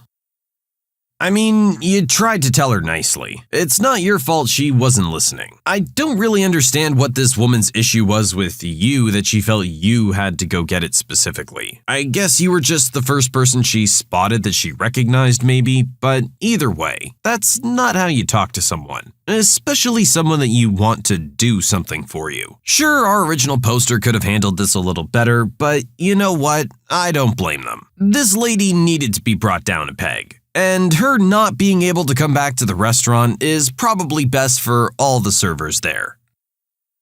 Annoying cashier wants to waste my time, so I make sure she wastes hers as well. So this is the deal. Yesterday, I get a call from a friend of mine that the money I lent him to move out of state was going to be paid by wire transfer. The place he used is about 20 minutes away, so I jump in the car and head on up. I stand in line for 30 minutes to get to the cashier. Spend another 10 minutes verifying everything, only for her to look at my ID. Oh, I didn't see they put Junior after your name. I'm not gonna release the money till they fix it. Okay, let me call them real quick. I don't care what you do, but you won't do it from right here. You'll have to go outside to do that. So off I go to get 2 letters added to the transaction. Another 30 minutes to take care of that. Finally, the company rep calls her store to tell her to release the funds. Then another 10 minutes to wait online again. So now I'm a couple of hours into this for 2 letters. My petty meter is full by now. When she asks me how I want my cash, I reply, $1 bills, please. What? That'll take forever. My shift ends in a few minutes. I don't care. I'll still take it in ones. Thank you. So she pulls out the stack of ones and starts to count bundles. No, I'm gonna need you to verify each of those stacks are correct. Would you please break them down? With much grumbling and huffing and puffing under her breath, we finally come to the end of counting the ones. All 1,000 of them.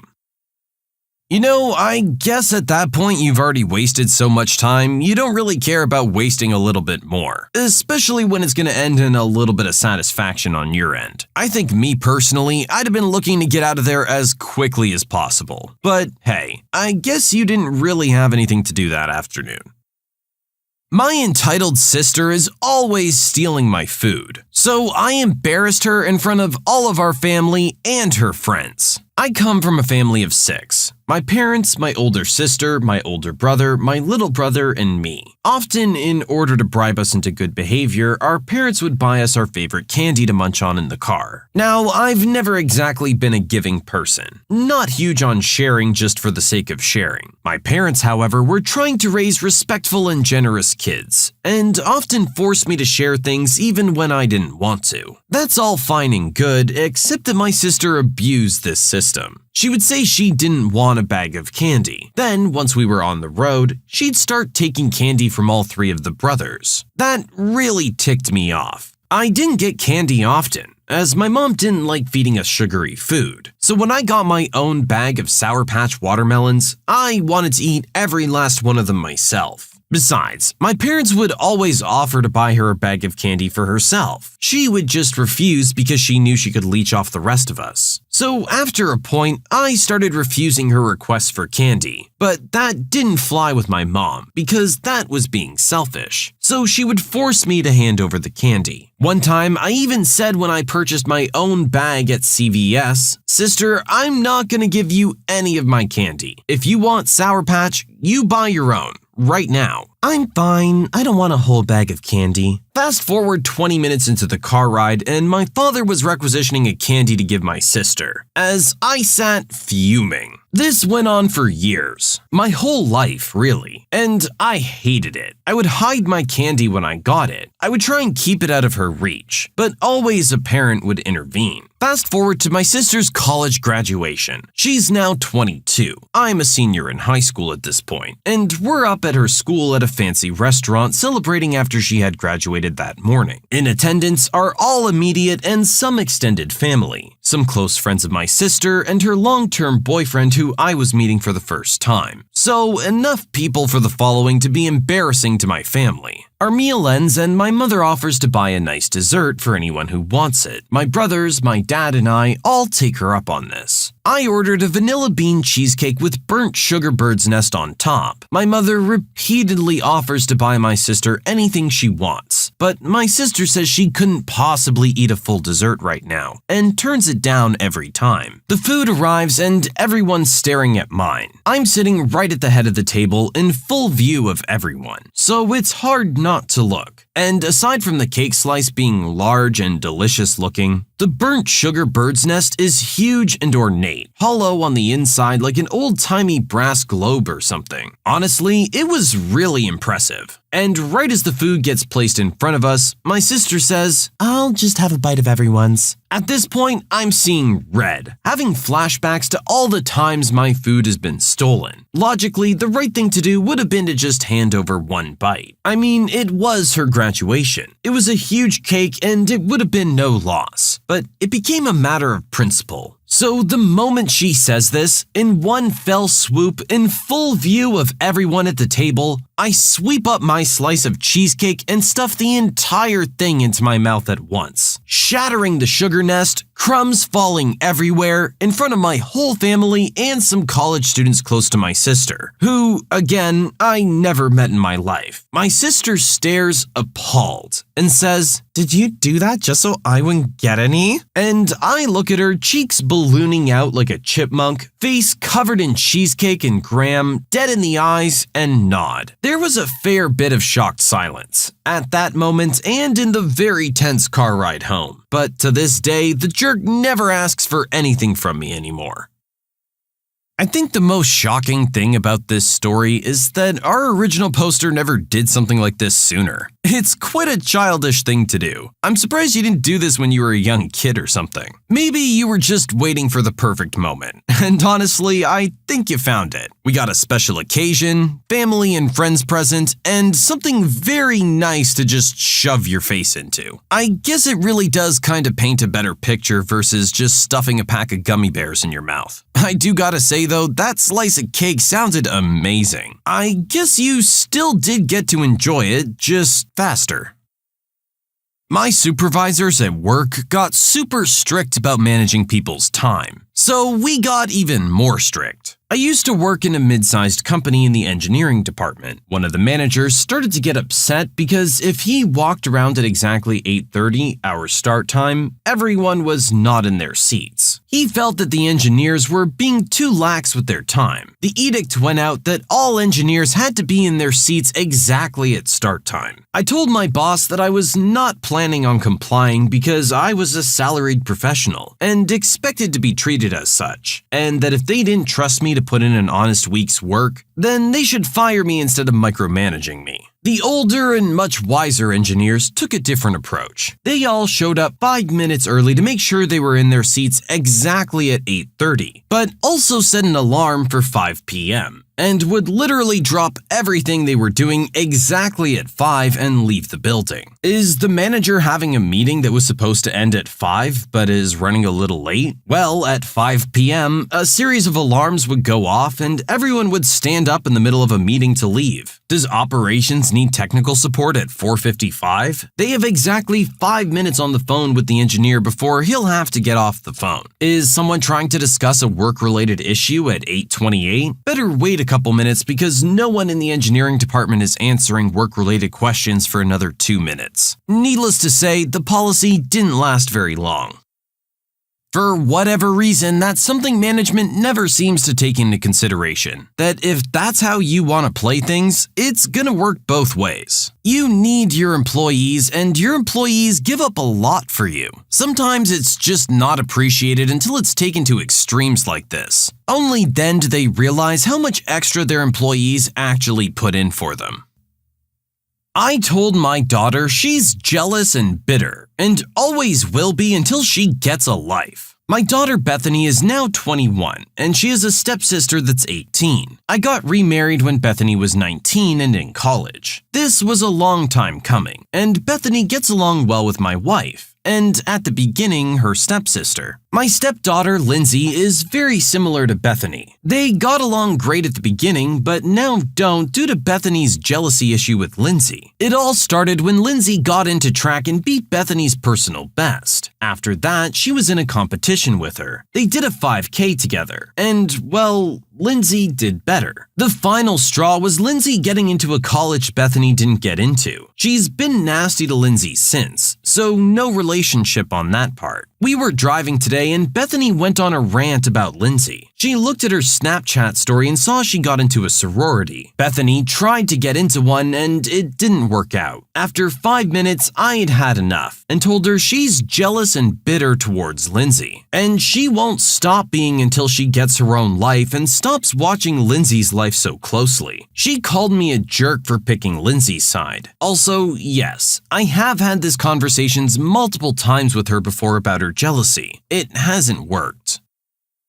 Yikes. Honestly, I do feel kinda bad for Bethany here. I think the feelings that she's having are perfectly natural. She's just not controlling them very well. She feels like she's being replaced with a better version of herself, when that's not the case. But you can understand why she might kind of feel that way. Unfortunately, Lindsay's the one taking the brunt of all of this jealousy, and she doesn't deserve it. It doesn't sound like she's mean to Bethany on any front. It's just that she's getting everything that Bethany wants. And I totally understand how that could get irritating for Bethany after a while. I don't think you're being the jerk for bringing the hammer down just a little bit. She needed to see how petty she's really being. There's always gonna be someone who's better at something than you. In this case, your sister happens to be better than you at these things. I'm sure there's plenty of things that you're better at than she is. I agree with our poster. You can't be focusing on that person's life. Focus on your own. Make your own better. When you subscribe, make sure to hit the bell to turn on notifications. To finish listening to all the stories, check out the playlist at the top of the description. And if you like Am I the Jerk, make sure to subscribe to Am I the Genius. Everything will be linked down below in the description.